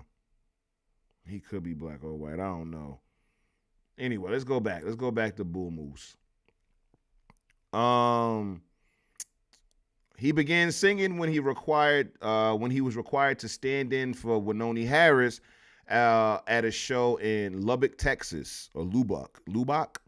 Melinder encouraged Jackson to sign a solo contract with Sid Nathan of King Records to play rhythm and blues. The first recording in his own right was I Know Who Threw the Whiskey in 1946, an answer song to Melinder's Who Threw the Whiskey in the Well. Okay. The following year, his recording of I Love You, Yes I Do, reputedly became the first R&B single to sell 1 million copies, holding the #1 spot on the R&B chart for 3 weeks and crossing over to the pop chart where it reached number 24. All right, Ben. All right. Good on him. Okay, got some crossover potential here. He formed his own group, the Buffalo Bearcats, and over the next 5 years recorded in a wide variety of musical styles, including both romantic crooning and bawdy jump blues. His big hits in 1948 included the double-sided hit All My Love Belongs to You and I Want a Bow-Legged Woman, and his biggest R&B chart hit, I Can't Go On Without You, which stayed at #1 on the R&B chart for 8 weeks. He also made an appearance in the 1948 film Boarding House Blues with Melinder. In 1949, Jackson covered Why Don't You Haul Off and Love Me, a song that been successful for Ma Rainey and also for several country western performers. In May 1951, he recorded Wonder When My Baby's Coming Home with his Bearcats. Jackson toured throughout the late 1940s and early 1950s. Around 1951, his band included the bebop composer and arranger Tad Dameron on piano and Benny Golson, another jazz musician, on saxophone. Some of Jackson's later risqué material, including Big 10-inch record and Nosy Joe, written by Jerry Lieber and Mike Stoller, no surprise, caused a sensation during live performances, but were too suggestive for the radio, and few of the records were sold. However, his band faithfully played Big 10-inch record at every show. So check this out. That's something that I'm noticing, right? When it comes down to the Uncle Luke's and them, right? They fought to be played on the radio and all of that other shit because they was, looking to be, the other side was looking to ban their music and shit like that. But it seems like these guys, they understood like this is risque and it's like, fuck it. We're going to perform it at every show. If you come to our concert, we giving it up crazy. But on the radio, it's fine if you don't play our shit because we have more radio-friendly music. Without deep thought, that seems like a good deal. Keep the sanctity of the public, the general public. But if you want to come to, Harlem, what was them shits called? The Harlem something. It was a Harlem something cats or the Bearcats, some shit like that. If you want to come to the show, then you're going to hear some raunchy shit. But on the radio, you shouldn't have to hear that. You know what I'm saying? Don't crucify me, but, I feel like that's a good deal. By the mid-1950s, Jackson was tired of touring and retired from music to work for a catering firm in Washington, D.C., although he occasionally still performed at private parties. In 1961, he re-recorded I Love You, Yes I Do with modern high-fidelity equipment and had a minor hit. 20 years later, the Flash Cats, a blues band that performed in Western Pennsylvania, Ohio, and West Virginia, regularly included Big 10-inch record poles in their performances. A local DJ reputedly told the Flash Cats that he knew Bull Moose Jackson and the band's frontman, Carl Greffenset, found him catering at Howard University. Greffenset convinced Jackson to perform with them, and they quickly became a sensation in Western Pennsylvania. Jackson then made the Flash Cats his backing band and began a revival of his career. He also recorded a comeback album, Moose Mania, in 1985. During the 1980s, Jackson, then in his 60s, had an extremely successful run performing in the United States and internationally. However, he fell ill with lung cancer in 1987 and retired from the touring circuit in the spring of 1988. An old girlfriend of his, An old girlfriend of his came back to care for him during his final illness. Fist in the air for her. Shout out to the old girlfriends that will come back and nurse you back to health. He died in Cleveland on July 31st, 1989. Great year. Great year. So, yes, I want a bow-legged woman. You know what I'm saying? You know, I got to maintain some educational integrity here, so I can't just play a bunch of raunchy music without giving you some historical knowledge here. Y'all need to know. So let's get into I Want a Bow-Legged Woman by Bull Moose Jackson. All right, where we at?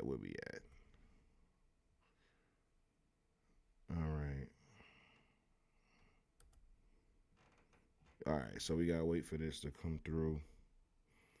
1 second. Sammy says, LOL, and shout out to the planners. If you know, you know. Yo, the planners is crazy. The planners. That's a triple entendre if I ever heard it. Where's my cursor at? Oh, I can't see my cursor.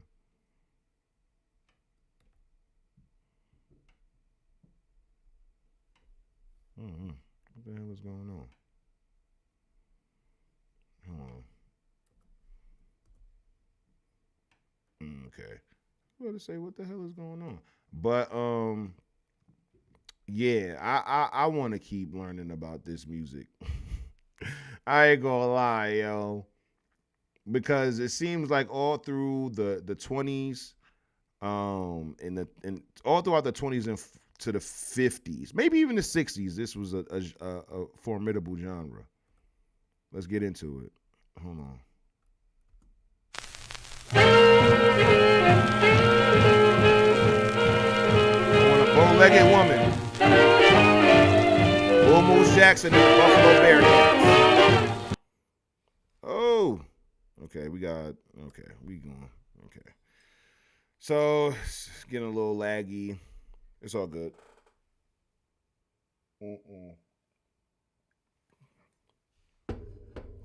I am enjoying this music. And I want to know if y'all would go to an early 20th century shindig like this. If let's just say theoretically, I threw a juke joint party where this is the only type of music that's going to be played. We're not going to be listening to This Is How We Do It. We're not listening to none of that shit. We're just going to be listening to nothing but a bunch of blues and jazz and bawdy blues, dirty blues, however you want to call it. That's the only thing we're going to be listening to for the whole night. You know, party starts at 11, probably ends at like 2 or 3. You know, let's just say party starts at like 9 and ends at like 2 or 3. The entire time, niggas are going to be listening to this music right here. Like, that's what I'm saying. Like, you feel me? Y'all wouldn't do that? Y'all wouldn't do that for the whole night? Y'all not real. Y'all not tapped in with the ancestors. Oh, for sure says no. This is jam. You don't know real music.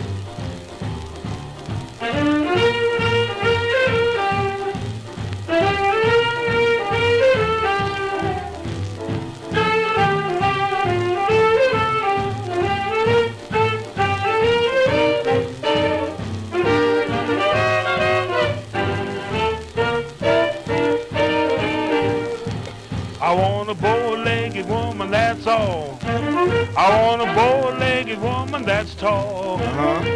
I'll fall in love with her right from the start because her big fat legs are so far apart. Hey! I want a bow-legged woman right now. I want to find me a gal somehow. She's got to be built like an old bass fiddle, big bow legs with plenty room in the middle. Come on! Gotta be on my way to find a bow-legged woman today. Hey, hold on. Let's put something in the glass for that one. That was nice. Listen, y'all heard what my man Bull Moose said. He want a bow-legged woman. Nah, let's wheel that back. We got to bring that back. Hold on, Bull Moose. Hold on. They ain't hear you. Come on. Come on.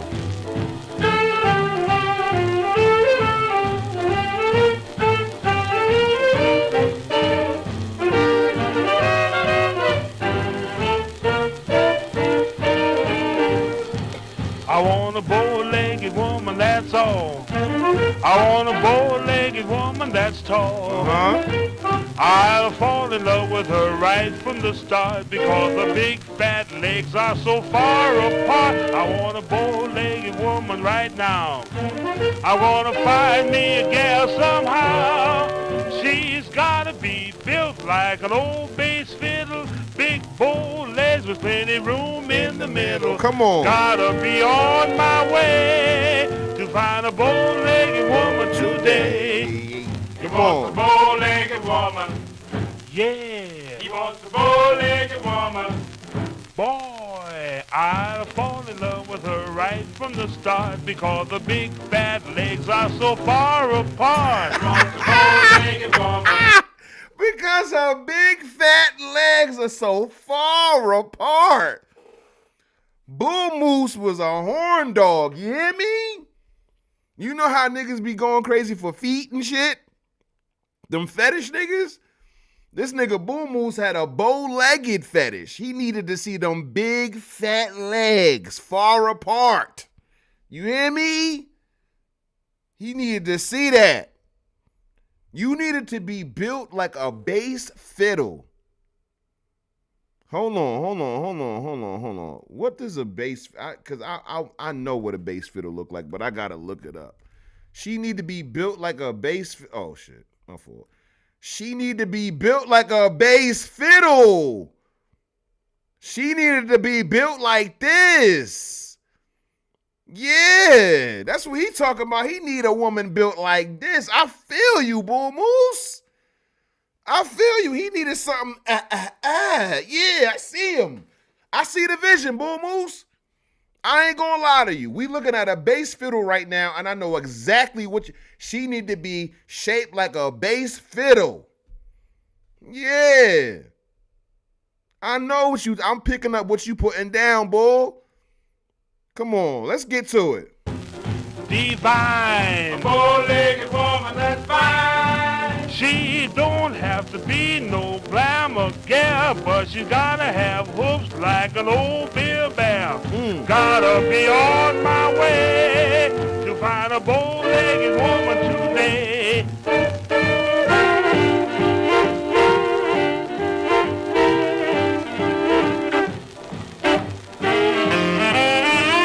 For sure says I love his voice. He could have made real nice love songs. He did. They talked about it. He made some real nice love songs. You feel me? But he wanted a bow-legged woman to come home to. You hear me? He needs something thick to roll up. He needed something thick to rub up on. Something tall and thick. Yeah, talk about it, boy. I found a bow-legged woman last night, and man, she was really alright. She had a solid straddle when she came into battle. I jumped dead in the saddle. You couldn't hear a rattle, and there wasn't nobody there to run and tattle. Gotta be on my way to see my bow-legged woman today. I say, my woman with big bow legs. Yeah, that's what I'm talking about. That's my favorite from tonight. That's my favorite. Shout out to the bow-legged women. Shout out to the bow-legged women today. Yeah, absolutely. Oh, I'm loving this. Let's get back to it. Let's get back to who else we got up here. We go back to the women. Let's go back to the women. We got Julia Lee. American blues and dirty blues musician. Her most commercially successful number was the U.S. Billboard R&B chart-topping "Opportunity Knocks But Once" and "Snatch and Grab It." She is best known for her trademark double entendre songs. Yeah, we're going to get into it. Julia Lee was born in Boonville, Missouri, into a family of musicians. Her father, George E. Lee Sr., was a violinist and a leader of a string band, and her older brother, George Jr., was a saxophone player and a singer. Lee was raised in Kansas City. There's also a confusion with the year of birth. Most sources state that Julia was born in 1902, while her gravestone indicates 1903. So does also the death certificate. Lee attended Attucks Elementary School, obviously named after Crispus Attucks, in Lincoln High School, graduated in 1917. Her initial music training occurred in the family. She had obtained her piano at the age of 10 and had gifted ragtime pianists, including Charlie Watts and Scrap Harris as her tutors. Lee continued her education with formal music studies at the Western University, a historically black college in Quindaro, Kansas. Okay, this is a lot. We're not about to read this whole shit. She got one of the longer ones. While studying, still in her early teens, Lee was a vocalist with a local band. Walter Page was playing the string bass there. She started a 15-year period of working together with her brother, George E. Lee Jr. In 1918, when they had formed a trio upon George's discharge from the Army. In the 1920s, George formed his novelty singing orchestra, the second most prominent band in Kansas City after Benny Moten. I wonder if he's... No, it wasn't spelled that way. The band whose name possibly reflected the novelty club it was playing at, not the genre. It was active through the early 1930s when Charlie Parker did a brief stint there. Lee was singing and playing piano in this orchestra. Julia's first known recording is with Merit Records, with the Merit Records label in 1927, where she played piano in George's orchestra. I'm not reading all these parentheses. We got to get through it. This recording did nothing to advance Julia's career. Her first success came with a November 1929 recording at Brunswick Records with Jesse Stone as a pianist and arranger for the novelty singing orchestra. Julia sang "He's Tall, Dark, and Handsome" and "Won't You Come Over to My House" in her sexy, coquettish voice, and played piano with flamboyancy.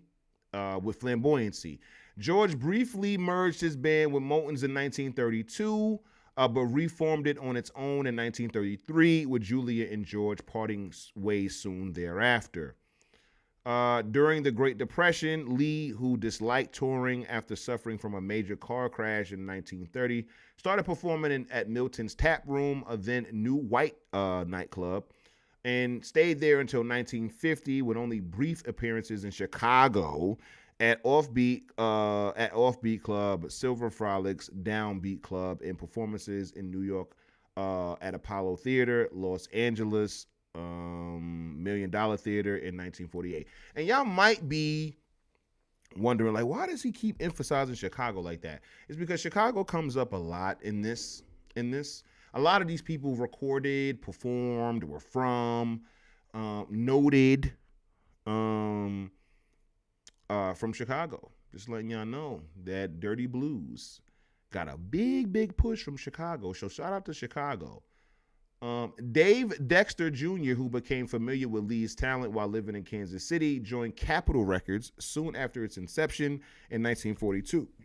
1942, and on November 1st, 1944, supervised the first Lee's record with the label at Vic Damone's studio in Kansas City. Blah, blah, blah. The Capitol Recordings did not catch on initially, and Lee moved on to H.S. Burt Thompson's short-lived Premier label with a few songs, the most notable being The Lotus Blossom, also known as Marijuana. Oh, okay, that's another song that we can get into. So yeah, let's get into the music. I ain't gonna lie, I want to get into the music. So what was her raunchiest joint? Let's see. Let's see, musical career. We'll go back down here. Where is she? Let's see. He's tall, dark, and handsome. Let's see what that song, if we can find that joint. Let's see if we can play that.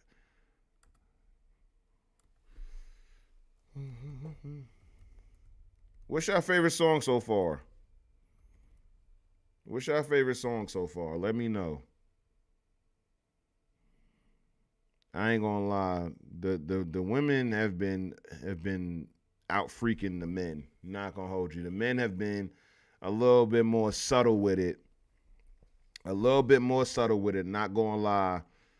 The men have been like, oh, you know, like the most raunchy we got from the men is "Want my wiener? Won't you want my wiener?" But these women is like, nah, I need that. Want my sell my I got the best in town. You feel me? The women was like, nah, they put that shit on Front Street. I think Old for Show said that these were like the original city girls. She ain't lying. That's a fact, man. Let's see. Here we go. I think this is it. He's Tall, Dark, and Handsome by Julia Lee. We're gonna get into oh shit. After this damn ad. Okay, here we go.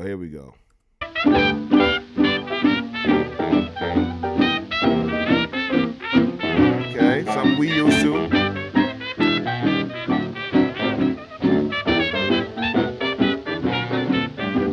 Oh, I feel so excited. I'm nervous as can be. Said little Mary to a friend she knew. Oh, you would be delighted and feel the same as me if someone introduced him to you. It's the first time we met. He's the kind you can't forget. He's tall, he's dark, and he's handsome. Though I don't know his name or the place from whence he came. He's tall, he's dark, and he's handsome. That's all that matters. You don't even know his name. He's tall, dark, and handsome. He had the brand of kisses you'd adore. I never thought they kissed that way before. He's the type that makes you feel that he's too good to be real. He's tall, he's dark, and he's handsome. I ain't gonna lie to y'all. This is one of them ones right here. This is one of the ones that I would put in like a cartoon or something. Yeah, did y'all ever watch like Five Goes West and cartoons like that as a kid? And they, you know, had different scenes and shit like that in the Wild West and them saloon scenes. This is one of them things that I would be playing, and if I had like a show and they had a saloon, this would be one of them joints. She's great singing ability, great music. The lyrics aren't too raunchy. This is clearly just like a love joint. She's just letting people know that she's talking about this guy that she's digging on. He's tall, dark, and handsome. This is a good tune. This is a good tune right here. This is a good tune. Definitely for the saloon. This is perfect for the saloon. Putting this, either I'm booking them to perform this or I'm putting it on the jukebox. This is what I'm fucking with. You got motherfuckers walking in. Hey, Fred, man, don't come in here with that bullshit tonight, man. You know how Fred do.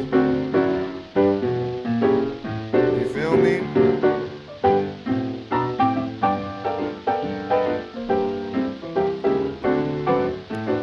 Get down off that damn shit. You know, that type of shit. Now play it, boy. I'm telling you, you just got a fine black woman singing while you drinking the hottest room temperature whiskey. That's getting hot, boy. And she over there talking that shit. This is the vibes. You gotta understand. See, y'all not putting yourselves in the 1930s, in the 1940s, and the 1920s. You gotta put yourself in that atmosphere. I don't know if he's poor. She don't know. But of one thing I am sure. He's tall, he's dark, and he's handsome. She says she don't know if he's poor. When we're out for a drive, I could eat him up alive. Come on now. He's tall, he's dark, and he's handsome. Come on, man. I almost burn up when I'm in his arms. He'd make a fireman and serve false alarm. He's not fat or lean. He's kinda in between. He not fat or lean. He's kinda in between. He's tall, he's dark, and he's handsome.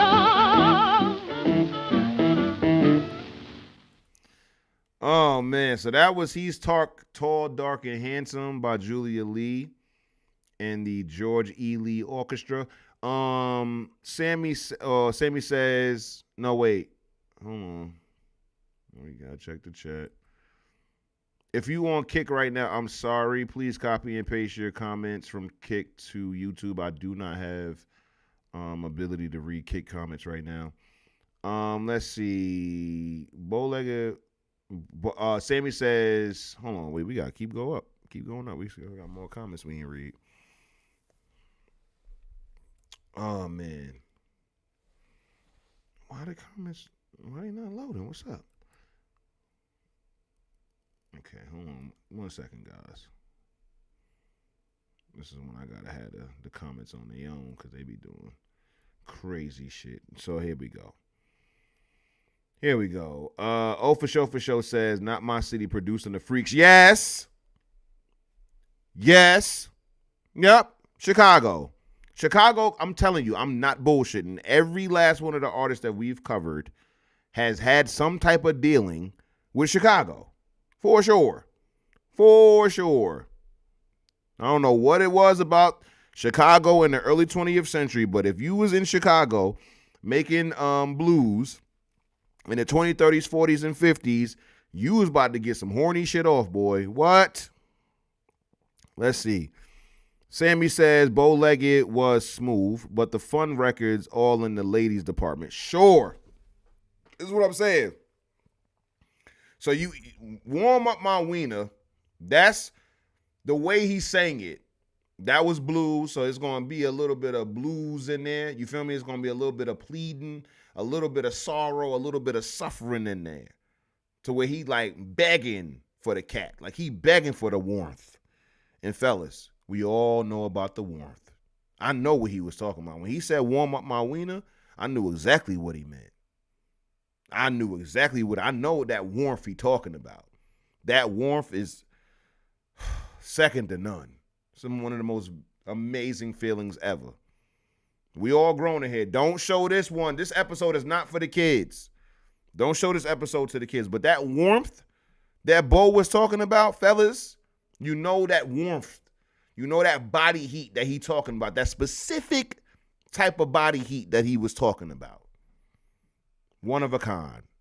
Can't duplicate it with nothing else. He also says, I guess the women of today are in good company historically. You feel me? Let's see. Five Goes West is a deep cut. Oh, for sure, for sure. Listen, man, I really do this cartoon shit.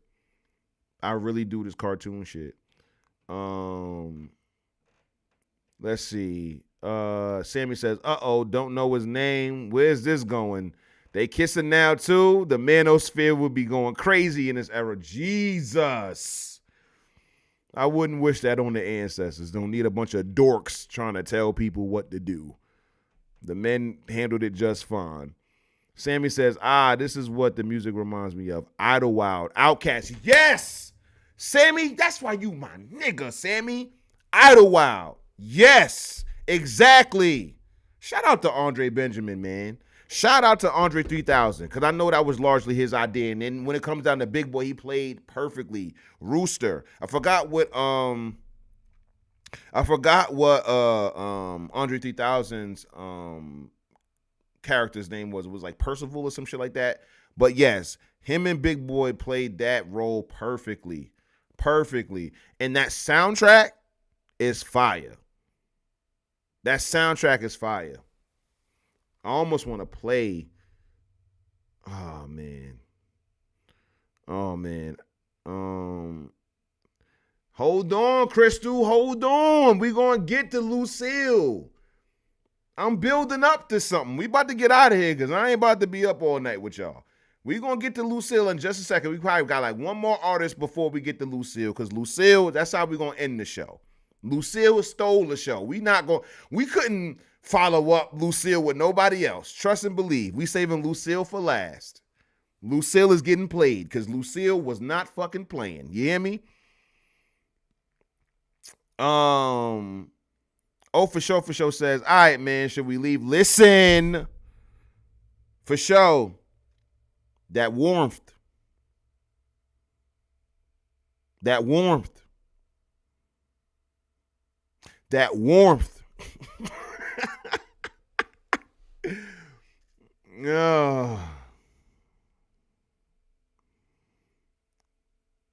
Oh man, let's get back to it. Who else we got on the docket? So we did Bo Carter, Lil Johnson, Bull Moose. Then we did Julia. Hold on, let's listen to another. We only listened to one song by Julia. Let's do Won't You Come Over to My House. I want to hear how she did it. I want to hear the lyric. That be the shit when it comes to these songs. I just want to hear how the game they was spitting. I want to hear the game they was spitting.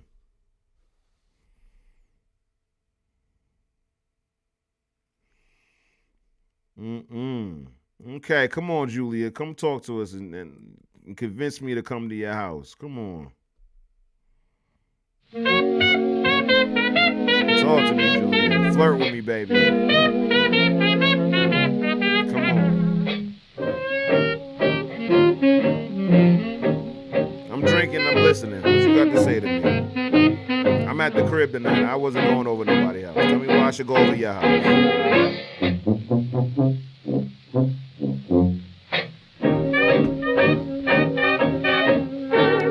Listen, get you a drink, take you a shot.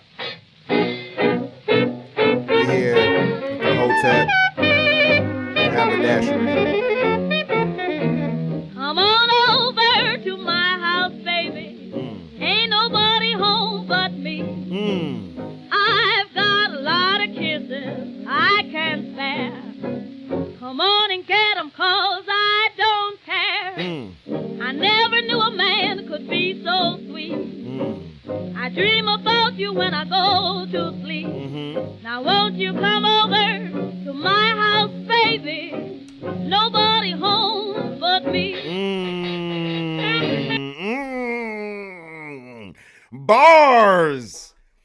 Bars, Julia. Bars, let's wheel that one back. What? Talk to me nice, Julia. Talk to me nice. Talk to me. What you say? Come on over to my house, baby. Ain't nobody home but me. Got you. I've got a lot of kisses I can spare. Come on and get 'em 'cause I don't care. I never knew a man could be so sweet. Yeah, you know. I dream about you when I go to sleep.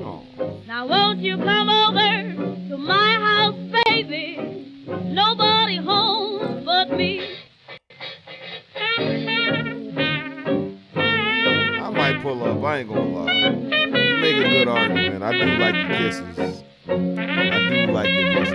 You got some soft ass lips. I love the way you kiss. I ain't convinced all the way yet. So you gotta tell me some more things. You gotta get me over there. I wanna hear it. Talk to me.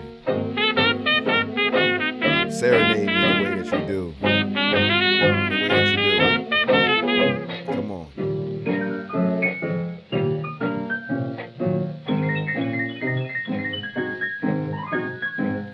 no more lyrics. That's it.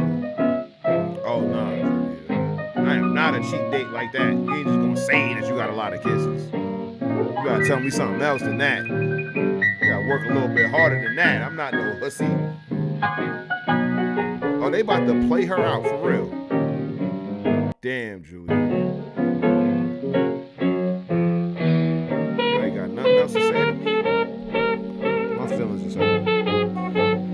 But I'm off the sauce and I'm about to be on my way. That's all you got to say to me, fuck it. That's all she had to say. One verse and she out of here. She gave Won't niggas. you come over to my house, baby? Nobody home, boy. Nobody home but me. Damn, that's all that. Damn, she was like, listen, nigga, come on over. I want you to come through. Ain't nobody here but me. And I'm over here like, okay, you got a bunch of kisses that you want to give away and you don't care. Heard you, but give me a little bit more. And she let the beat play. She let the instrumental rock and then waited to the last 3 seconds of the song to be like, nigga, just so we're clear, that's all I have to say to you. And I'll repeat again, come on over. Ain't nobody home but me. If you ain't fucking with that nigga, then get the fuck out of here, nigga. I ain't about to flirt with you no more than that. All right, I respect it, Julia. I respect it. She like, I ain't about to do too much talking, nigga. Come over to the crib. Ain't nobody here. I ain't got no game other than this one verse. Is that the only songs? Yeah, I think that's the only song titles. Okay, we got these joints. Let's see. Come on over to my house, trouble in my mind.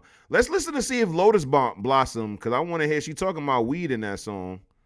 Gotta give me what you got. Okay. When a man loves a woman. Listen, Crystal said it. I ain't say it. Hold on, wait. Crystal says, I'm going to watch Bessie tonight. Oh, yeah, for sure, the show. No, he done made it to the house. She busy. Oh, for sure says that was enough talking. Her instructions were clear. Crystal says, wait a minute, who else lived there? Because that's diabolical if she invited him over to her man house. Listen, man, it's a dirty game. It's a dirty game. Let's see if Lotus Blossom is on record. I would love to hear this song about weed. We've been drinking. Let's see if we can smoke a little something. Oh, they got it. They got it, y'all. Let's see what they talking about. Lotus Blossom.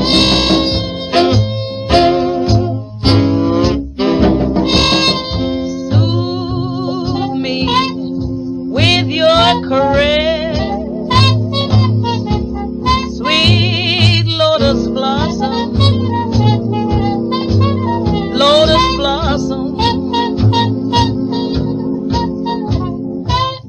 Help me in my distress, sweet lotus blossom.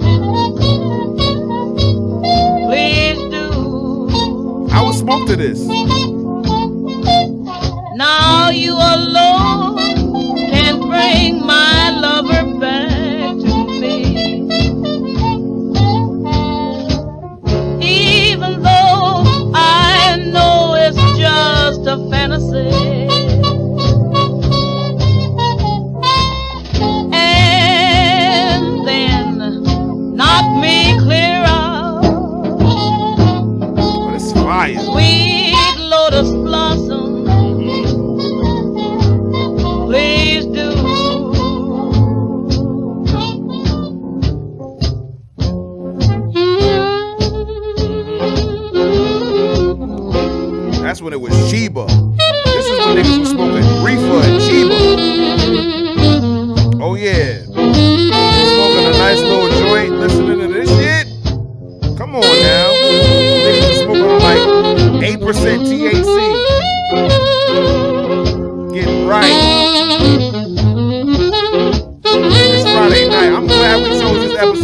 Friday night. This was perfect. Shout out to the voters on Patreon.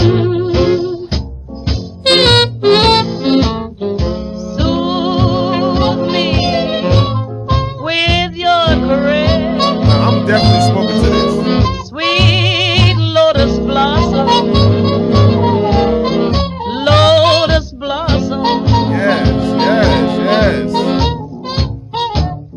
Help me in my distress. Sweet lotus blossom. She's smoking this shit.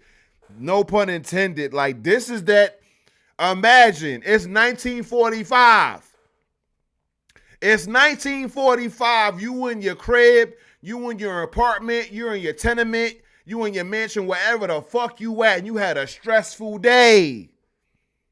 You had a stressful day. So whether you took your last few dollars to get you a fucking gram of some weed, roll it up in some cigarette paper, or you living in the laps of luxury and you had a stressful day and you smoke that motherfucking spliff, you smoke that motherfucking joint while you're listening to this. What? Please do. That lotus blossom. Now you alone can bring my lover back to me. You can't bring my lover back. Even though I know it's just a fantasy. And then knock me clear out. Sweet lotus blossom.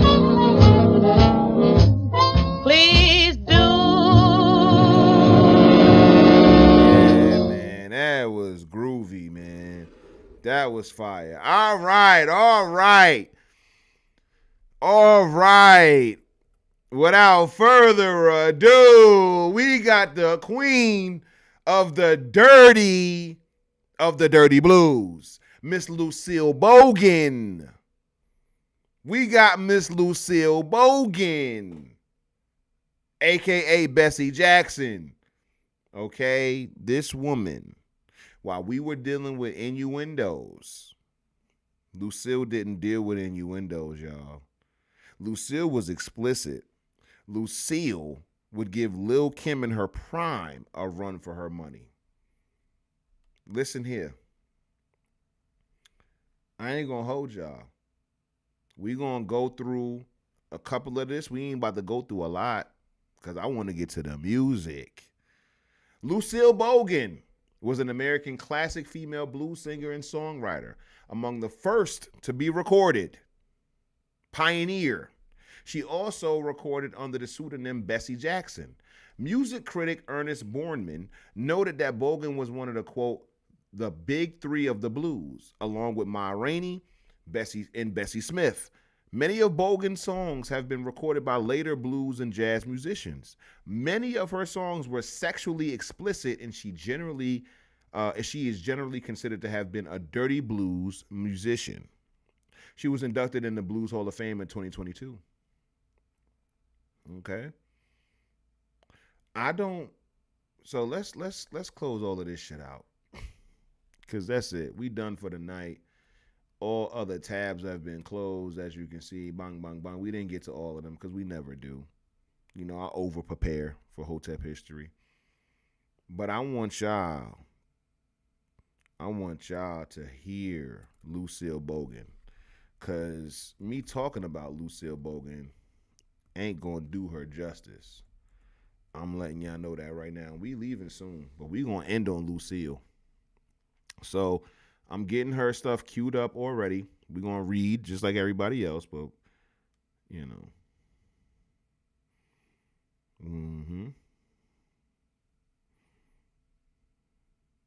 Okay. Sorry, here we go. She was born Lucille Anderson, the daughter of Gussie and Wiley Anderson. According to some sources, she was born in Amory, Mississippi. But according to her entry in the 1900 census, her birthplace was Birmingham, Alabama. In 1914, she married Nazareth Lee Bogan, a railwayman and gave birth to a son, Nazareth Jr., in either 1915 or 1916. She later divorced Bogan and married James Spencer. She first recorded vaudeville songs on OK Records in New York in 1923 with the pianist Henry Collins. Later that year, she recorded Pawn Shop Blues in Atlanta. This was the first time a black blues singer had been recorded outside of New York or Chicago. Anyway, in 1927, she began recording for Paramount Records in Grafton, Wisconsin, where she recorded her first big success, Sweet Petunia, which was covered by Blind Blake. She also recorded for Brunswick Records, backed by Tampa Red. Okay.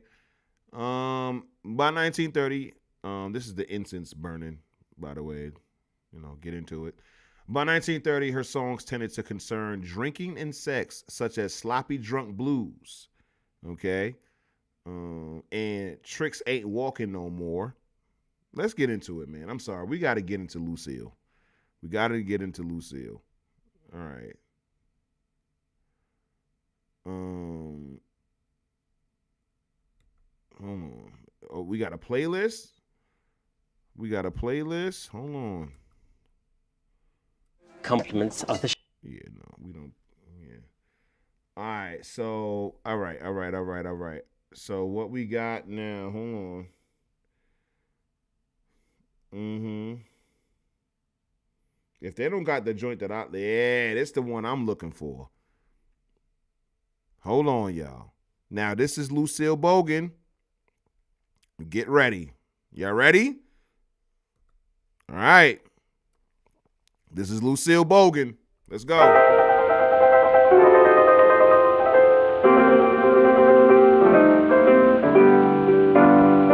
All of you cack women, you better put on the walk. Nah, this ain't the one. Hold on, let's get it right.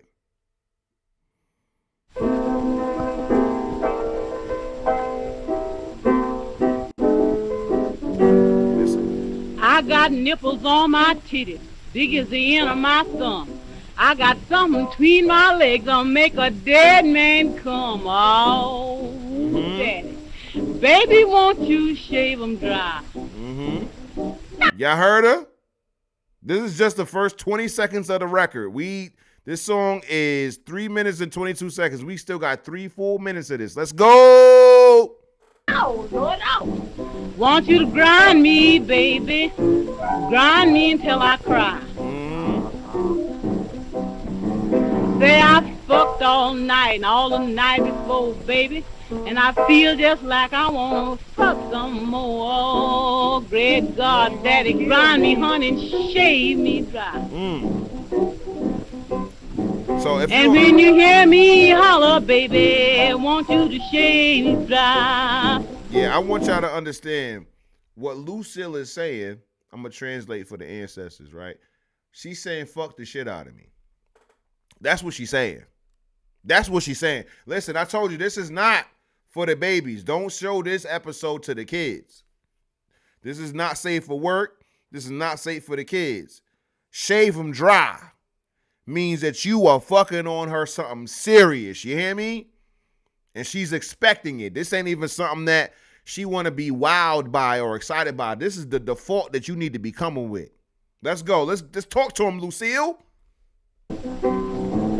I got nipples on my titties, big as the end of my thumb. Daddy, you say that's the kind of woman you want, and you can make them come. Oh, Daddy, shave me dry. Shave her dry. And I give you something, baby, swear it'll make you cry. I'm gonna turn back my mattress and let you oil my springs. I want you to grind me, daddy, till the bell do ring. Oh, daddy, want you to shave them dry. Oh, great God, daddy, if you can't shave them, baby, won't you try? Even if you can't do it, try. Come on. Now fucking was a thing that would take me to heaven. I'd be fucking in the studio till the clock strike 11. Come on, come on, Lucille. They're not ready for these bars. Did you hear that hoe? Bring it back, me to Lucille. heaven. I'd be fucking in the studio till the Come on, Lucille. fucking was a thing that would Hold on. you try. What you say, Lucille? Now fucking was a thing that would take me to heaven. I'd be fucking in the studio till the clock strike 11 all day. She sounded like a drill artist. I ain't gonna lie, she sounded like a drill rapper. Bring that back, Lucille. One more time. One more time. Till the clock strike 11 would take me to heaven. Now fucking was a thing that would take me to heaven. I'd be fucking in the studio till the clock strike 11 all day. Daddy shave 'em dry. I would fuck you, baby, honey, I'd make you cry. Now your nuts hang down like a damn bell clapper, and your dick stands up like a steeple. Your goddamn asshole stands open like a church door, and the crab walks in like people. Ow! Shit! Listen, you know how crazy your lyrics gotta be for you to bust out laughing in the middle of recording? She knew she was talking crazy. She knew she was talking out of her mind. Talk to him, Lucille. Woo! Baby won't shave 'em dry. A big sow gets fat from eating corn, and a pig gets fat from sucking. Read you see this horror fat like I am, great God, I got fat from fucking. Shave 'em dry. Shave 'em dry. Brush it.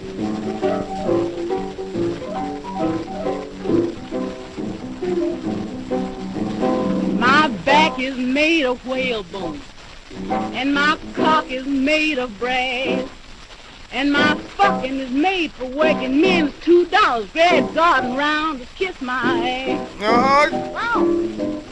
Woo! Daddy, shave 'em dry. That was Shave 'Em Dry, Part 2 by Lucille Bogan. But we not done. We got one more, and then we out of here. We ending on this one right here. Lucille.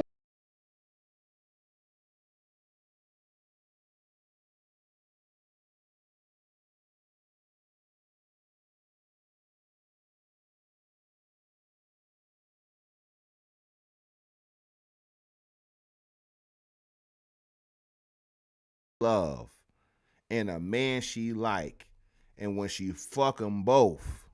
What? Baby, give 'em the doggone clap. She give him the clap, but now she not.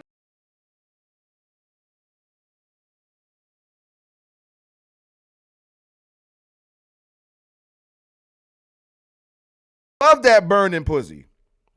That's what she said. That pussy that get around. She said they love the.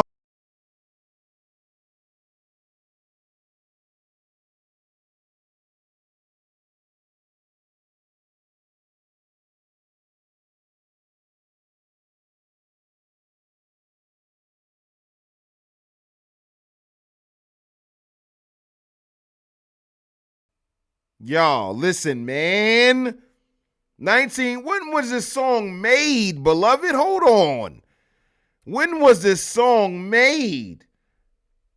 And this is, you know what's so funny? Let me make the connection for you. So, gin and juice. Snoop Dogg refers to a woman's vagina as a cock. And people was calling me crazy. Like, oh no, that's not that. No, it was usually no. I'm telling you, the original slang for cock meant vagina. I don't know when the song was made. It had to be anywhere between the 1930s and 40s. But cock meant vagina. Finish talking to these niggas, Lucille. We got to get up out of here.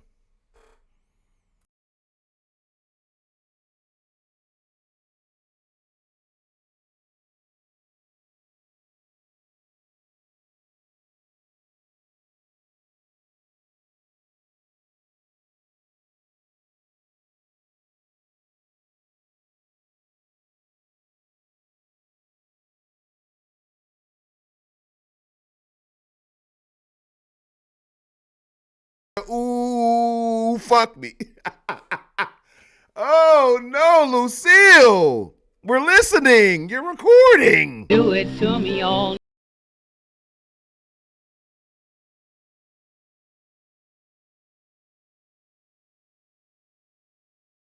Till the cows come home. So I'm just let y'all know, like when it comes down to like that the cows come home, it's usually in the morning. You feel me? You let your you let your cows graze. They graze for a long time. Obviously, they're fucking cows. They need to eat a lot. And by the time the cows come home, it's usually morning time. That's how that shit works. You feel me? So fucking until the cows come home, that's what that means. But let's go. Let's finish up.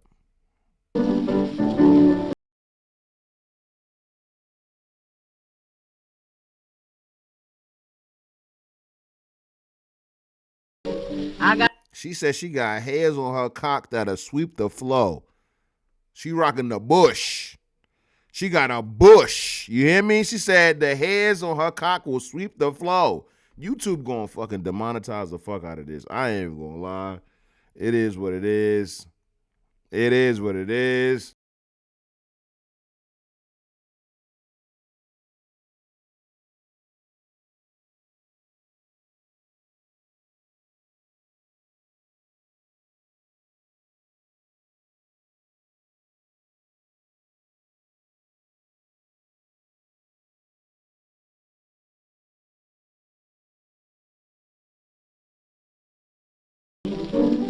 Yo, what does that mean, Lucille?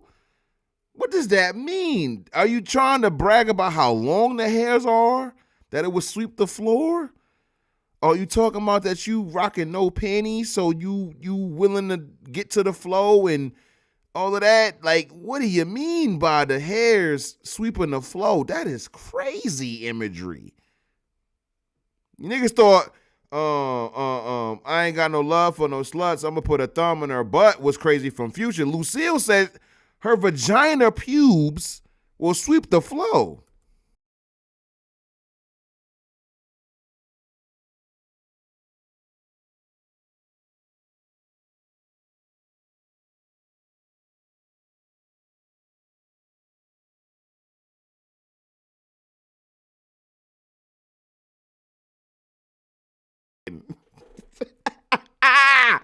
Talking about fucking.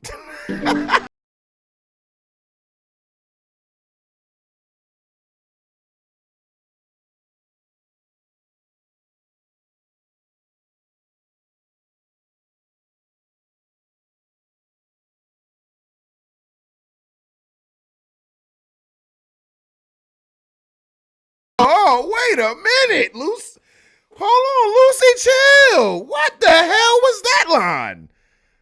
Let's bring that line back. Hold on. What was that?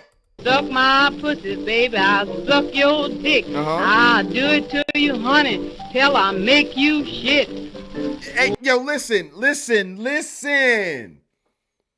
What, the ancestors sucking dick so good that you had to go to the bathroom? Hold on. What type of head is that? What type of fellatio was that?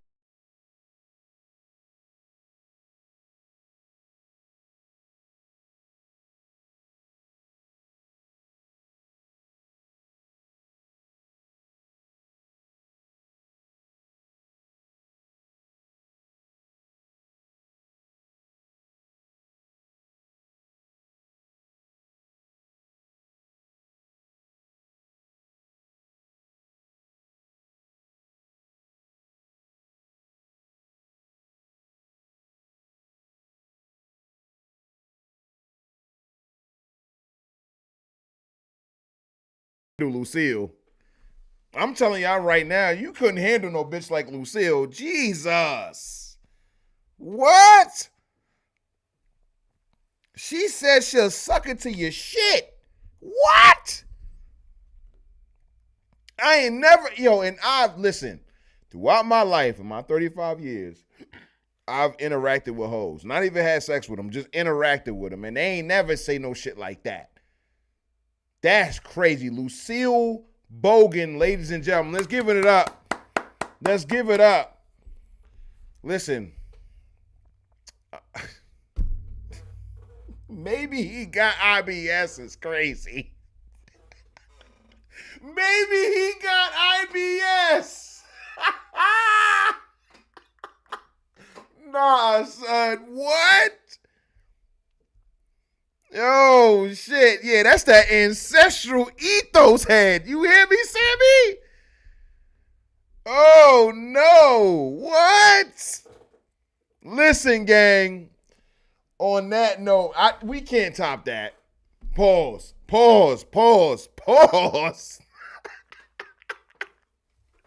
We ending right there, man. Thank y'all again. Oh my God. Make sure you subscribe to the Patreon, patreon.com/Hotep History.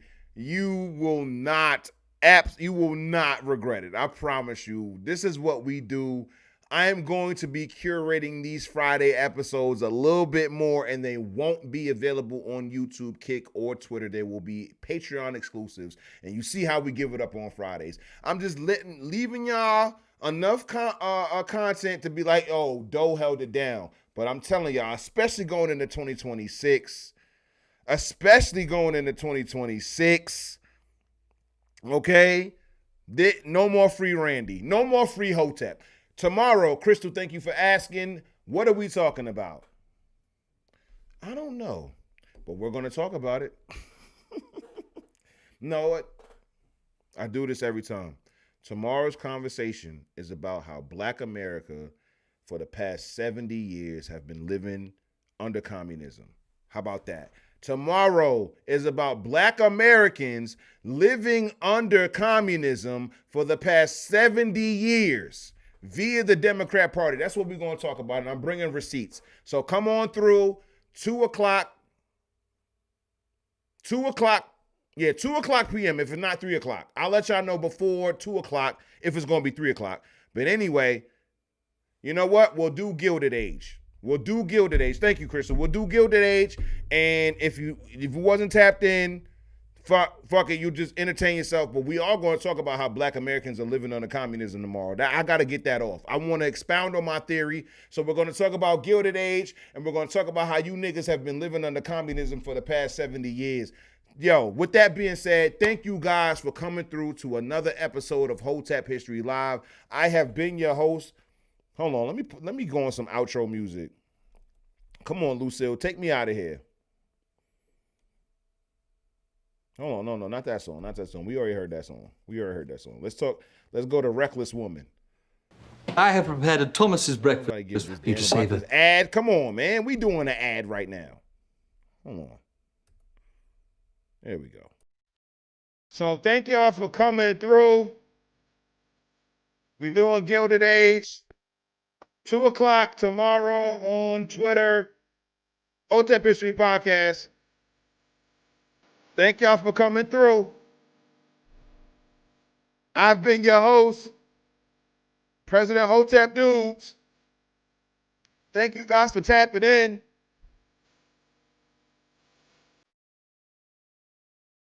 I'll see y'all Monday. Well, I'll see y'all tomorrow, but on the show, I'll see y'all Monday.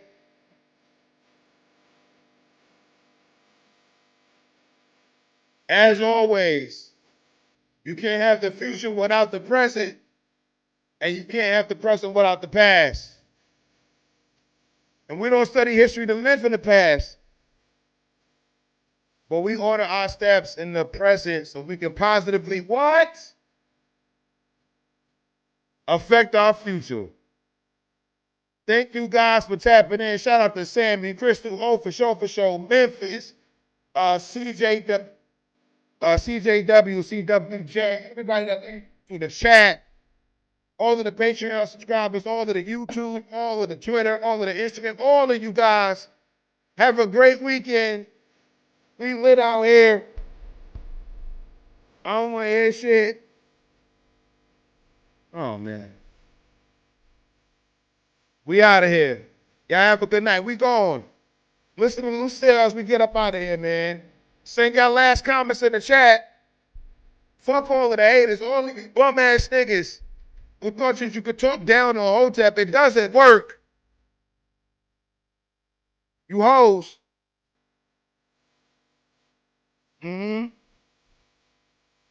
We out of here, man. I'm letting y'all know right now. If you're just on YouTube, they're gonna copyright this. You won't hear it. Subscribe to the Patreon so you can hear all of this. You hear me? Appreciate y'all. Lucille, talk to him. We out of here, man. Fuck these niggas.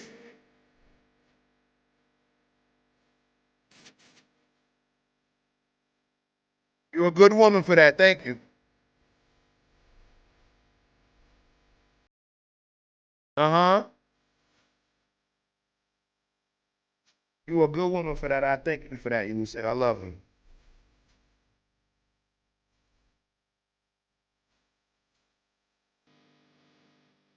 I'm sorry, baby.